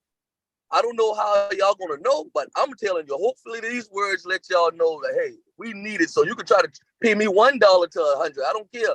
1 cent to $1. I don't care. I know you need me. So when you know that, that will give you help you set those boundaries too. You know what I'm saying? Knowing that. Because I'm telling you, you need it. But if y'all keep doing this right here, like real estate is my thing and wealth building is my thing. And one thing I'll say with that is like men, we probably have more opportunity to like build wealth and I'll say get to that bag. But women, y'all way more capable. I mean, I'm being just 100% real because everything that, the little that I've accomplished in my life, if it wasn't for me asking my wife and my mom certain things, I wouldn't be able to do it. And my wife and my mom, they so, God bless her, so they so sharp and so smart. Like God made y'all so smart. Like I can ask things that get to me like, dang. And I'll ask my wife and be like, man, but I'm talking about big deals. And she'll just sit there for a second. Sometimes they come out so fast, like, nope, we ain't doing that. Nope. And I'd be like, dang, like she hit so sharp with that thing. Like, hey, how you know that? And then, but 99% of the time, my mom been the same way. She be right when it comes to those deals. So y'all got the capabilities of getting like real estate or getting like investing and stuff like that. So don't close that chapter. Like, yeah, y'all doing the 9 to 5 thing is good now. Whatever you do want to do, but don't close the chapter of pooling all these people together. Like even on here and starting like an investment group or something like that because y'all so smart. Y'all gonna kill it. And don't worry about people trying to act like, oh no, men and the men. No, ain't no man smarter than no woman, man. I don't care when not we get the opportunity, but y'all got the stuff that's needed, the gift, because God gift y'all with that because He knew we needed y'all. So if God know we needed y'all, He said, I'm gonna send you a suitable helper. He gonna give y'all all those tools that I must be ain't had. If He's saying this woman, I must be ain't had them. So I just want to put that out there for y'all, man. If I know finances ain't a big thing, but if you're thinking about it, real estate and investing, especially for smart, powerful people like y'all that willing to talk and lift each other up and they ain't gonna be tripping about no money, y'all will take off. Because that's the main thing that be messing us up. Men, we always tripping about money now. We always tripping about money. If it ain't for my wife, I'll be done pull all a little bit of hair out I got. And I ain't got nothing. And I still try to pull them out when it's talking about money. But she don't never be tripping. She just be whatever. Okay, this is what we gonna do. This is what we gonna do. This is what we gonna do. When it comes to money though, men, we trip. You know what I'm saying? So y'all don't. So y'all ain't gonna have a lot of, I don't feel, you know what I'm saying, from the women. I'm going off the experience of women that I've encountered. I got a good batch that I've encountered with my wife and my mom and my aunts and Addie, because Addie's a very close friend of mine. But y'all just so sharp.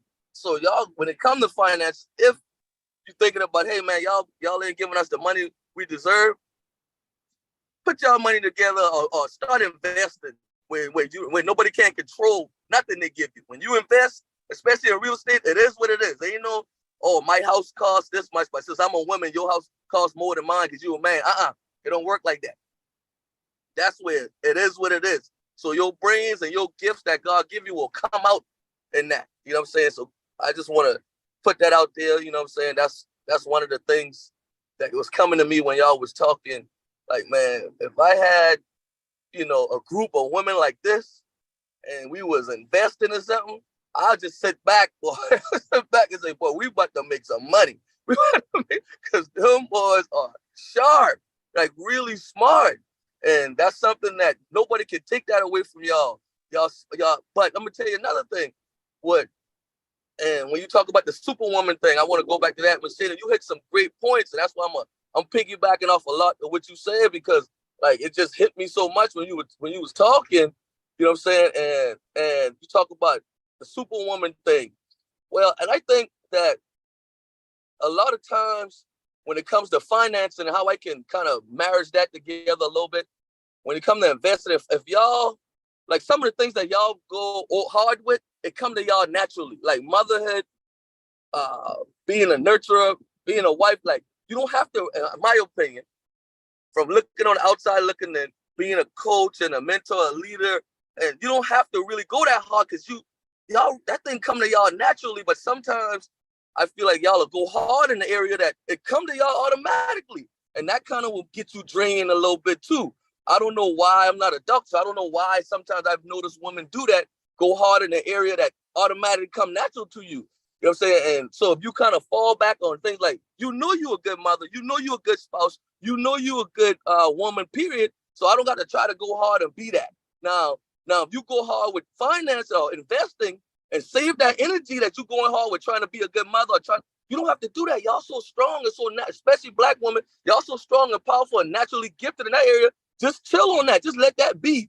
And then put that all that your gifts, work those gifts that God give you of financing and investing. Then I think, you know what I'm saying, that'll help with that. Like you don't got to worry about y'all giving me 61 cents on a dollar. I'm gonna go get this money. Now you don't have to think like that, because I don't know if some of y'all think about it like that, but I wish that I had a group so smart and powerful and sharp as y'all to kind of roll with when it comes to that. Because I just thinking about my wife, and God rest her soul, my mom, how so much times I've said just little, I call my mom, man, like, man, mama, man, what do you think about this? And she'll say something so simple, but it just hit me like that. She was like, something, I'll give an example, because some of y'all don't know my mom, but she real funny. So she'll say something like, I know about that.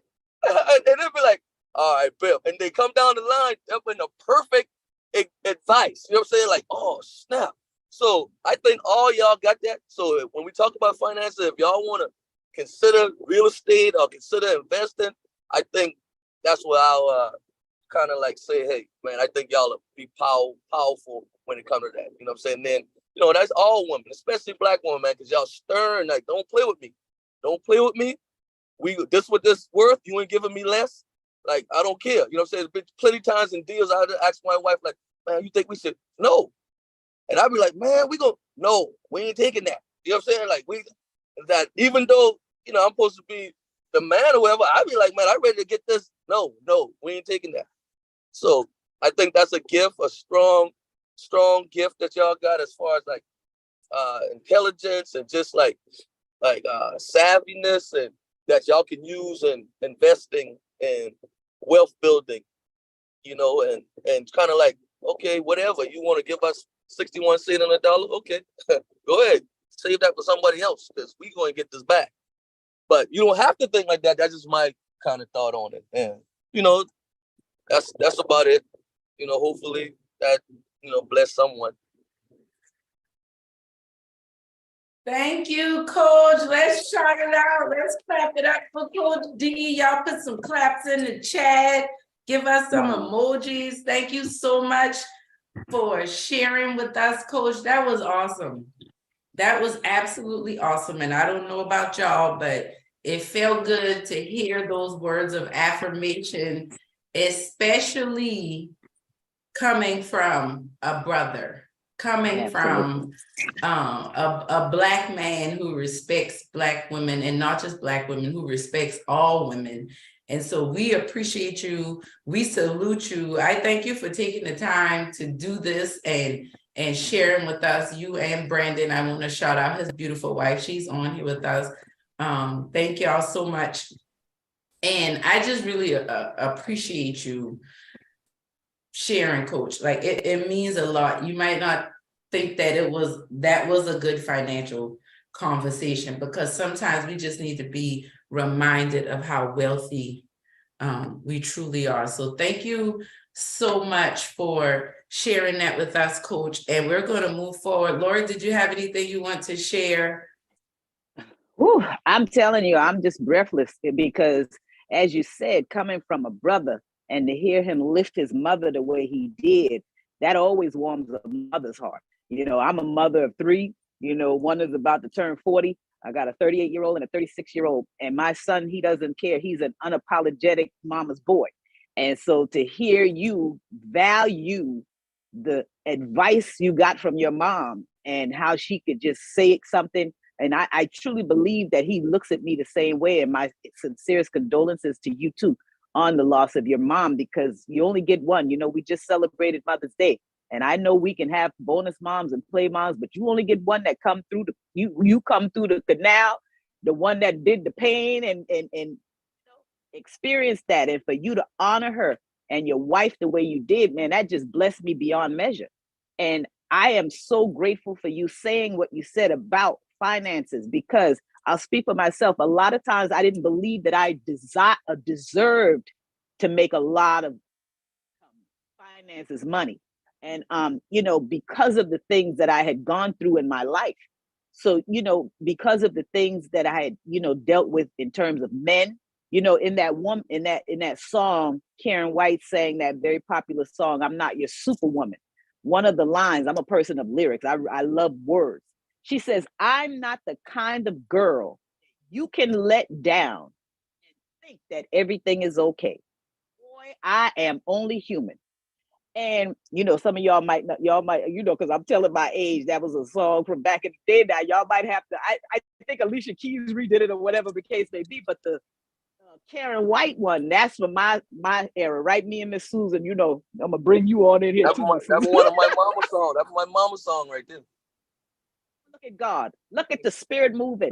And so in that song, when you don't feel like you deserve wealth, when you don't feel like you deserve to make the paper, as we say, when you don't feel the way we do love is the way we do money. There was so many times in my life that I didn't feel like, oh, why should he love me? Because my daddy didn't want me anyway. Why, so it was these things that we see. How is it we filter our lives through the lens of the experiences that we've had? And so it starts with the very first foundational, and I don't want to start preaching, but it starts with that foundational, the mother and the father. That's the where you flourish, that's where you get the way you see life. And so I didn't for a long time, and I'm grateful now. You have really encouraged me to really look into finances. I started off on the path of Merrill Lynch. I used to work for Merrill Lynch. I started in that path in finances. And I know that had I stayed there strong, I probably would have been somewhere up on the top of the list in Wall Street and Merrill Lynch and stockbroking and stock market and all of that finances. But so many challenges knocked me down in my life as it related to men. I'm telling you, I've had some issues and I'm not going to get into that. That's a whole nother, Addie, we got to do a whole nother show on that. Where is it related to men and breaking down, Miss Susan, yeah, for real, breaking down your self-esteem as it related to men. I've been married and divorced 4 times. I ain't ashamed of it no more, because I understand that the 5th man, he better watch out, and he better be a man that got a constitution like you. Because, brother, we about to do some stuff. Look here, I ain't go through all this tears and all this sweat and all this pressure just to be mediocre. All right, LG. Yes. Okay. And so I want to get down. I'm telling you, and the Capleton family, y'all are near and dear to my heart, because Sue Capleton and Elsa Capleton, y'all may not have known this, but my cousin went to school with Sue back in the day, in the 80s, I believe, 70s maybe. And so your family has always been near and dear to my heart. And to see how God and the Spirit is bringing this whole thing full circle, and you have been encouraging to me today, just I'm telling you, brother, you don't even know how you blessed me, but that has really encouraged me to get that fire for the finances and to get the bag. Like Addie said, when you think and when you all messed up and emotional and stuff like that, you can't think about getting no bag and getting all this money and stuff like that, because I was jacked up. I stayed in such a depression for the most of my life. I couldn't think about, all I was doing was struggling and trying to raise my kids. And it was just so difficult. And I'm just like, God, now I feel clear. I feel for the first time in my life that I really want to get on track to just being a blessing as it relates to leaving some wealth for my children, for my grandchildren, and for getting on that track to get back on track. And Addie, I'm telling you, I promise you, I cannot thank you enough. Addie is one of them she is going to bring her arm. She's going to put her arm around you and bring you along. And she has always been seeing something. Miss Susan, I'm telling you, that Addie, she's a treasure. She's a treasure, as the Bible says, an earthen vessel, because she can bring that out of you. And she knows, she sees in the spirit. And I believe she get that from her grandma. and you and your grandma, because you got that from your mother. You see what I'm saying? So you blessed Addie with the supernatural, spiritual, inclinations that she has towards people, to see in them what they can't see in themselves. And I'm so grateful for the day that she has saw that in me and is bringing me along. Yeah, that's my bonus daughter. And I'm telling you, this village thing. But Daryl, I promise you, brother, back to you. I don't want to just, y'all know I'm in radio, I can talk, And I really thank y'all so much. This has really been a blessing to me today, that we are going to get this nucleus right here. This is our investment group, right, Brother Daryl? This nucleus Yes. right here. And so we're going to do that. We're going to clean it up. We're going to heal for real. That's what it's all about. Being authentic and healing for real. And this is work. It take a lot of work to really want to be healed for real, and they really, move forward as a Black community in the African American community. So thank you for that. That blessed me. Whew. Thank you, Lord. Thank you Thank so you much, much. LJ. That's awesome. That's awesome. That is absolutely awesome. That was good.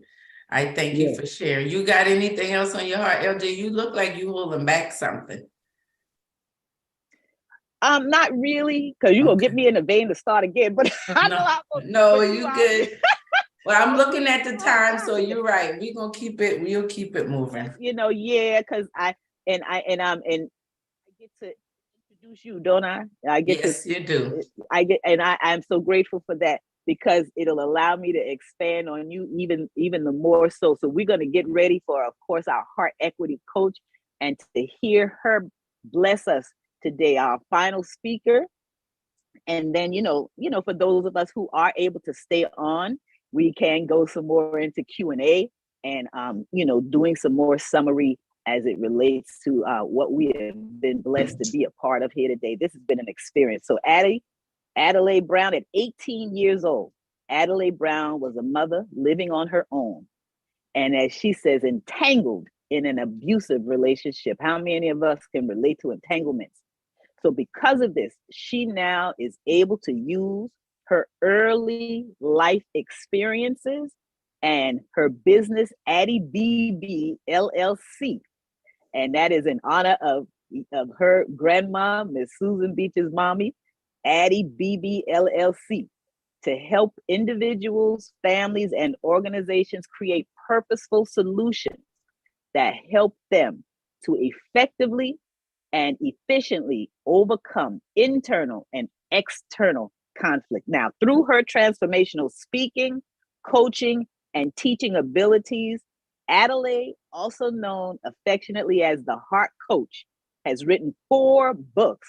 That's phenomenal. She's created multiple emotional wellness courses, and she has empowered more than 100,000 leaders, both live, online, with companies such as Amazon, Magazine. I got my copy of that, Essence Magazine, and the 700 Club. There's no small thing now. She's recognized worldwide. Her company has also served numerous for-profit and not-for-profit companies, and she's mentored over 100 youth with a focus on mental and emotional health, wellness, and conflict resolution. She is a licensed real estate agent in the state of South Carolina, and she lives in Charleston, South Carolina with her husband, Kevin, and they have 4 children and 2 cats. So her motto is, if you heal your heart, you will transform your life. Now, that's a statement that Adelaide is a living testimony, and her family is a witness to. So I present to you, and I'm going to, without further ado, just give the floor to the one and only Adelaide Brown. Adelaide, take it away. Let's give her a virtual round. That's right, Miss Susan. That's your baby. Thank you so much, LJ. I just want to thank you all for being here. Thank you all for taking the time to invest in your health and wellness with me. I'm really thankful for this space, and I'm thankful for everyone that has contributed in whatever way you have. Thank you for all of our speakers. I thank you for everyone that I've had conversations with, those of you that are registered, those of you here on Zoom, those of you out in our YouTube, on our Heartline Talk YouTube channel. If you have not subscribed, please subscribe to our YouTube channel so that you can get Heart Talks and other goodies from me and our tribe. And I'm just going to briefly talk a little bit about relational wealth. The speakers that have come before us, I think, have done a wonderful job of highlighting personal health, relational health, and financial health.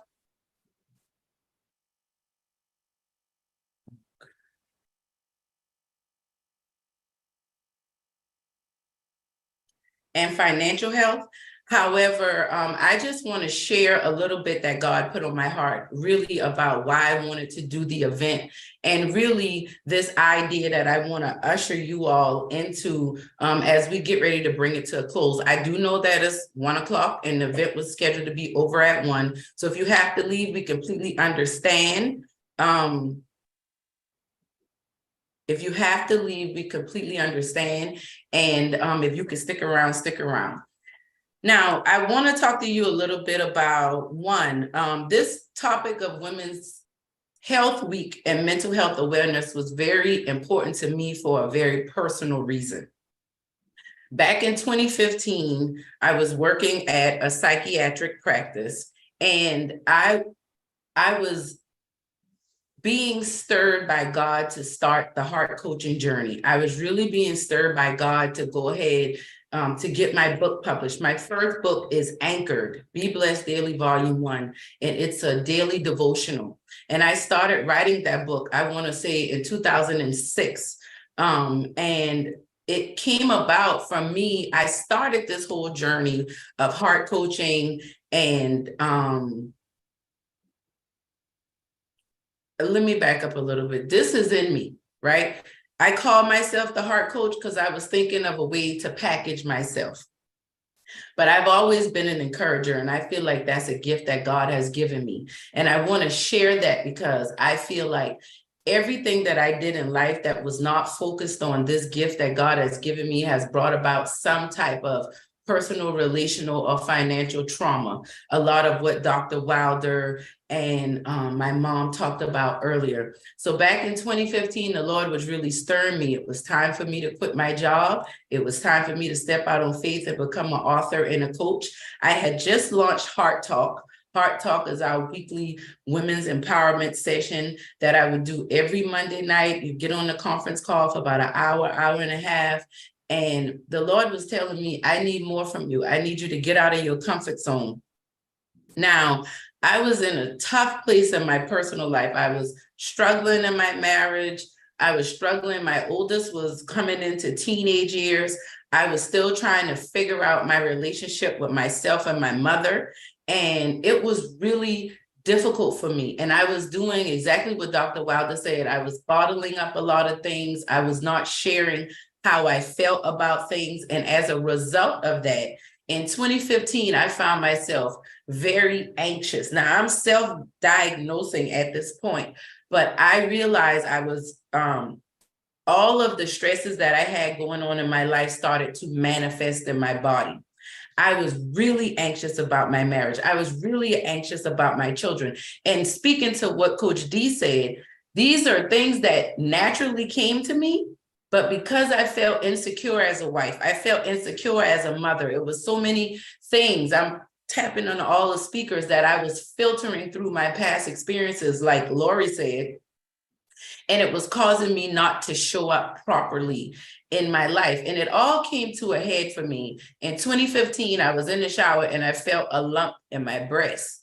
And it terrified me. I felt a lump in my breast, and I was also having I felt a lump in my breast. So I went to the doctor and I wanted to get checked. So when I went to the doctor did like the little the nurse, the CMA who was checking me in did a quick check to check my heart rate, and my heart rate was very irregular. Now at this time I was about 32, 33, right? I was really stressed out when I went to the doctor, but I was suppressing it.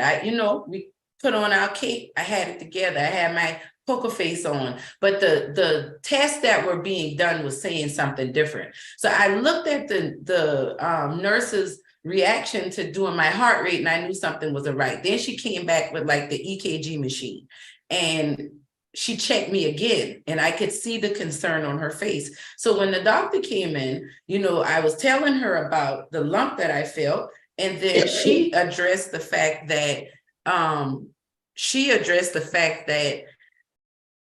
my heart rate was irregular, and at my age, she felt like, my weight and everything wasn't out of control. She was like, I'm gonna send you to a cardiologist. So I go to the doctor, and I leave the doctor with the mammogram appointment, and now I have to go see a cardiologist to check out my heart.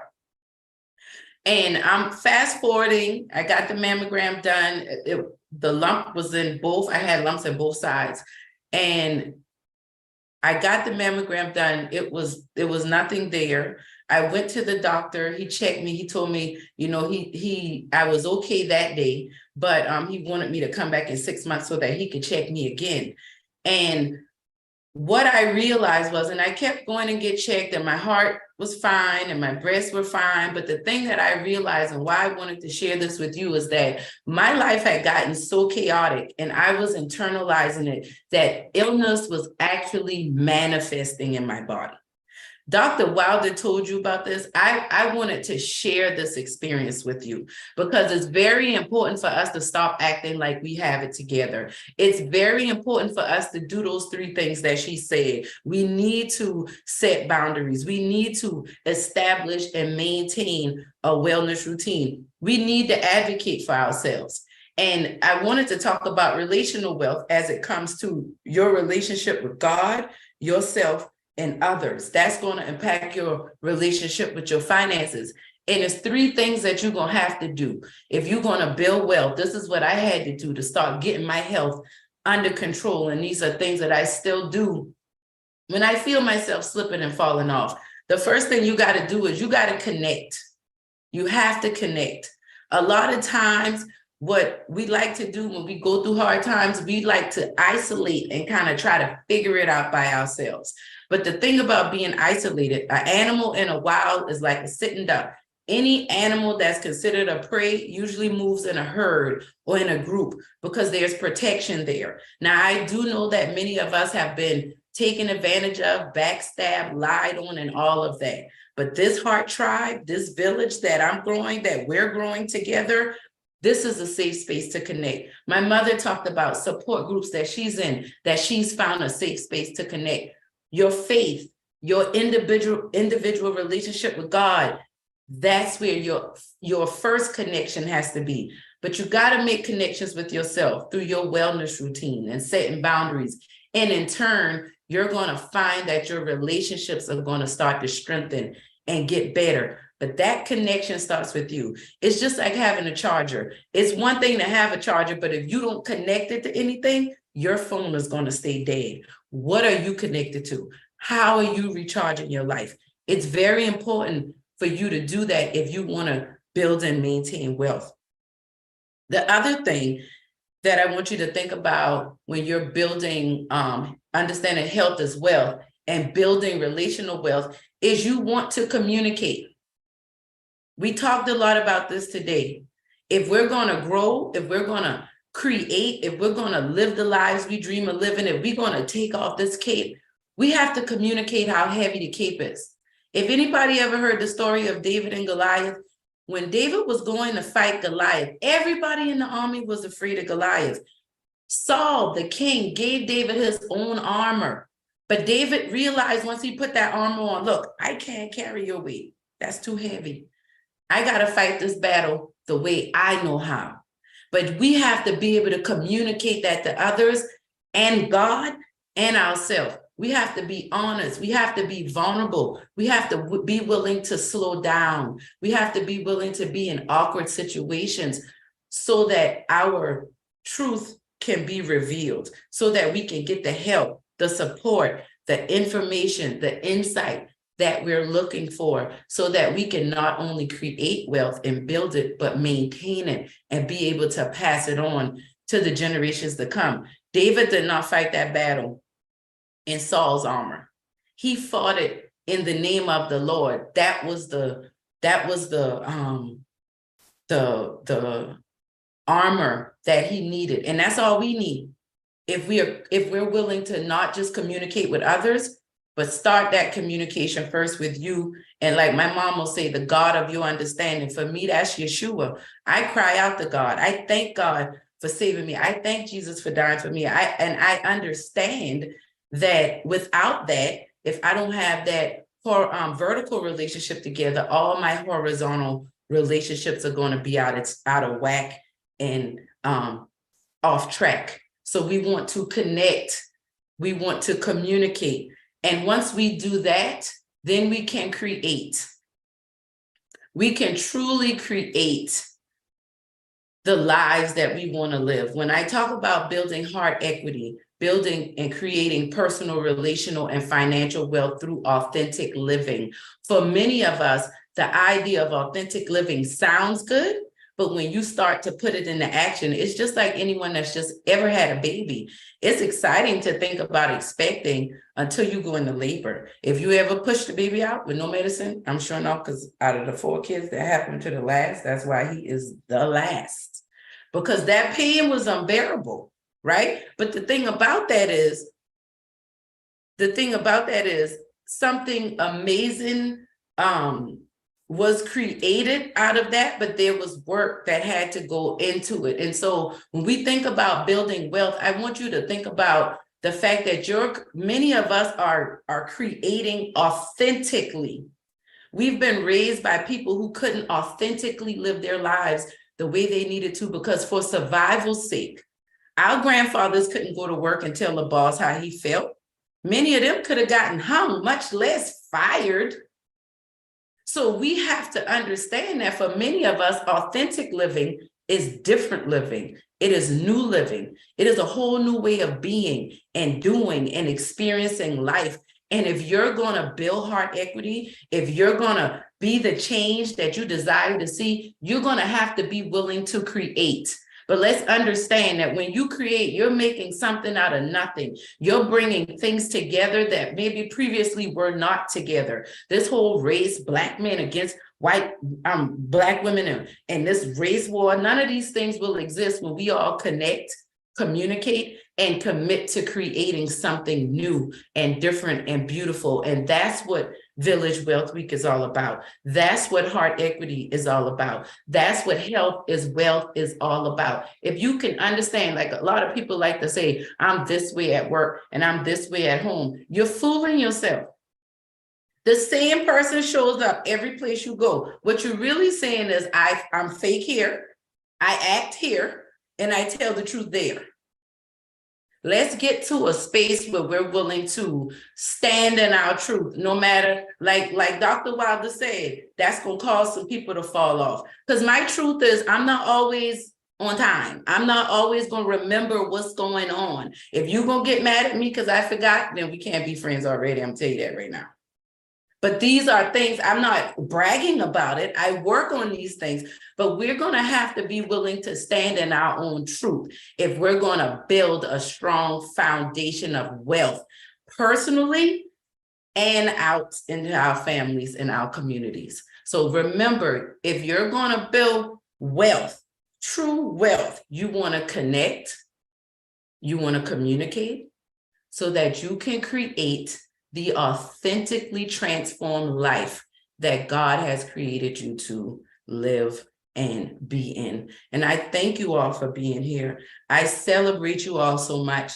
And I just really wanted to share that with you because it was on my heart. But what was even more on my heart was being able to get back out and connect with you and spend this time, and not just spend this time, but I want you to see some of the amazing people that are in my life, some of the great people. I know a lot of times people like to think less of what they're doing, But I know in my tribe, in my circle, I have some amazing individuals, business owners. Like if you need to store furniture, if you need to buy, sell a house, if you need to smell good, you trying to get in shape, if you need somebody to motivate you, if you need somebody to book a trip anywhere around the world and do the things you need to do, holla at your girl. That's what Village Wealth Week is all about. That's what the Heart Tribe is all about. We are about transforming our lives through authentic living. So I thank y'all for being here. We're at 1:13. I do want to open up for some Q&A. I really want to hear from you. I really want to know what you're thinking and what you're feeling. I know some people are at work and may not be able to talk. Please put it in the chat. Please go on YouTube and put it in the comments. Make sure you subscribe to our YouTube channel at Heartline Talk. Heartline Talk. You go there, you'll see us live there. But let me hear from you. How do you feel about it? Let's give all of our speakers and presenters and yourselves a round of applause for being here.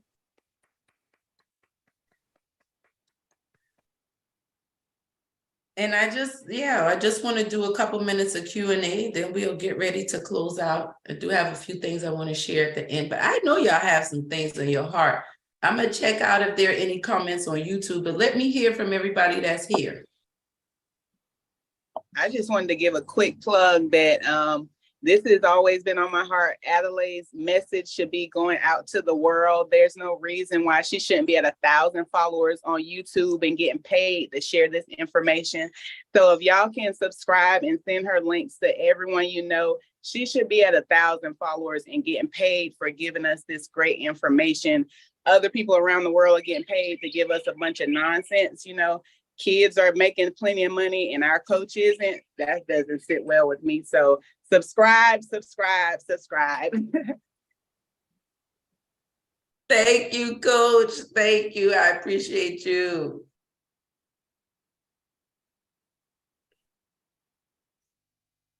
Anybody else want to share? Anybody else have? I'd like to say this has been an awesome forum, Adley. Not just because you're my daughter, but you're doing an awesome job. You're being authentic, and I can see you helping shape the lives of many people and restore themselves to a level of respect and honor and wealth and self-worth. This has been great. I'd like to thank Dr. Wilder and Darryl Clapton for presenting. You're very informative. And I got a lot from your spiel to say. And I just thank you for being a part of this forum today. Love you, my baby girl. Love you too, Mommy. Thank you. And thank you for sharing. Mommy went straight professor mode on us today. I was not expecting that, but I was proud of her. I was like, oh, girlfriend is not playing with me today. Okay. So thank you so much, Mommy. That was absolutely. Get you when we get off. I know you're gonna get me. I know. Anybody else? Brandon, you have anything you want to share? She gonna get me too. Man, come on off mute, Brandon. Okay. Hey, Brandon. We gonna get her soon. She gonna be teaching us how to by. Just glad to be here. That's it. Good to see you, Brandon. Brandon gonna be teaching us how to be better wives soon. Okay, it's coming, but we gotta warm her and Kevin. They gonna be our special guests. We throwing them out right now. We got them in the kitchen sink for a little while. We throwing them out right now. Okay. Good to see you. Anybody else want to share any comments? I would love to get some takeaways. Anybody with a good takeaway that you can share, put it in the chat, type it in YouTube. What is something that really blessed you during this session? Dr. Wilder, did you have something you wanted to share? You muted yourself.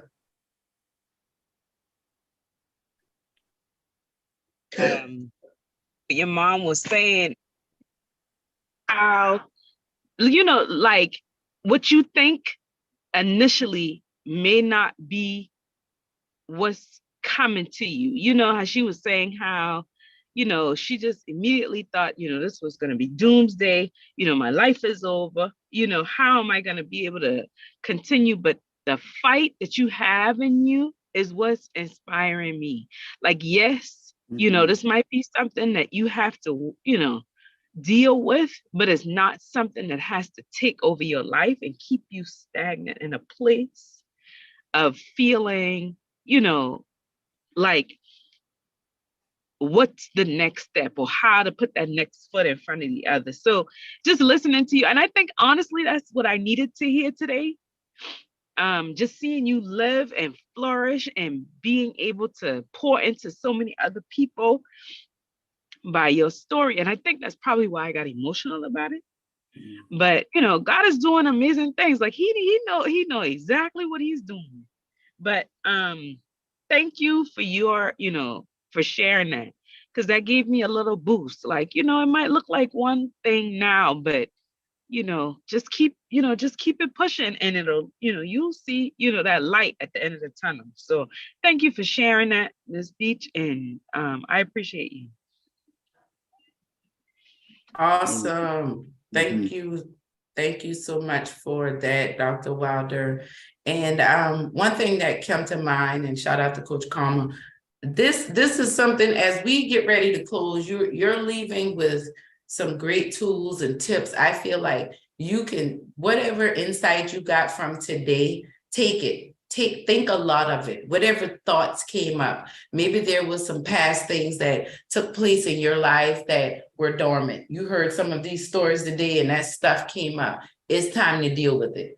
Get therapy, get coaching. I'm gonna put my link in the chat because I would love to connect with you all, those of you that are on, those of you that are on YouTube. I would love to do some discovery sessions to see who's on here, see what you're feeling, check the pulse of what's going on in the tribe, so that we all can help each other learn and grow together. Coach Karma, could you drop that in the chat again for me, please? And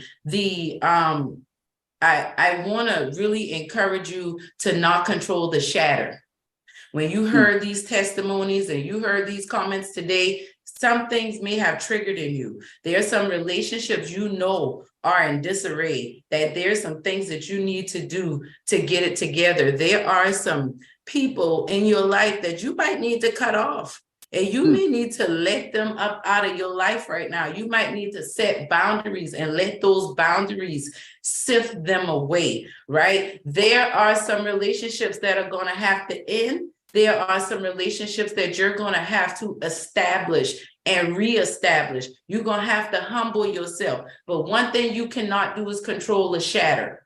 Many of us have seen a broken mirror or a broken glass. And the thing about that broken mirror and the thing about that broken glass is typically not able to be used.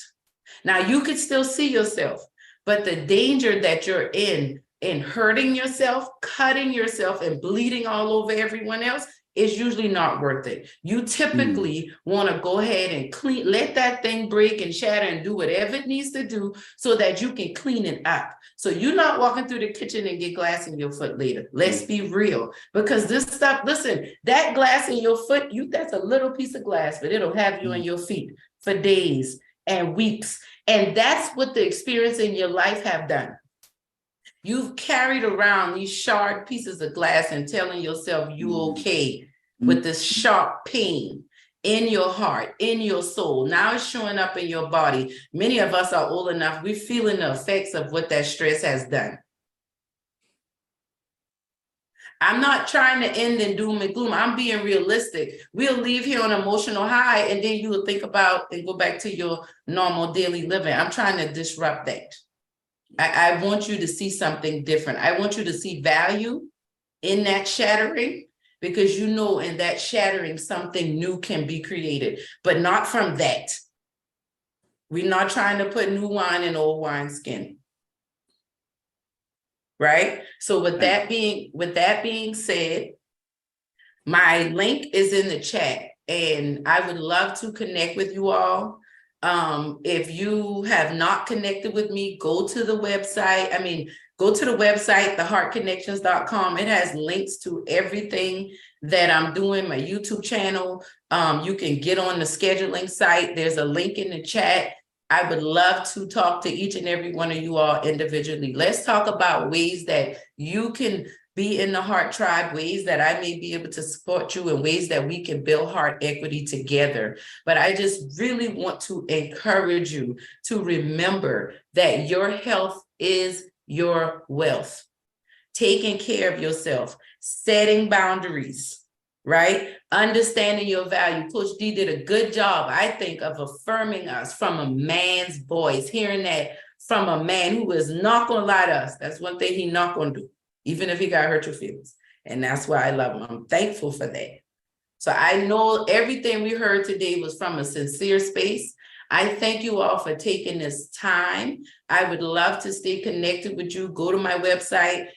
Let's get on this calendar. Let's start talking. And we will have another Village Wealth Week to come. So if you have registered for this event, you will get more correspondence. I want you to stay connected, right? So get on the YouTube channel. You'll be getting information from there. Get on the calendar. Let's have some time together. And I just want to thank y'all for being here. This has been our Village Wealth Week. Health is wealth. I am Adelaide Brown, your heart coach, and I want to thank you, Heart Tribe, for taking this time to have our lunch and learn in celebration of Women's Health Week, of Mental Health Awareness Month. Let's go love on our men, our women, our children, our community, and let's build this heart equity together. I love y'all, and y'all have a wonderful day, and give yourselves a round of applause as we end our session today. Love y'all so much.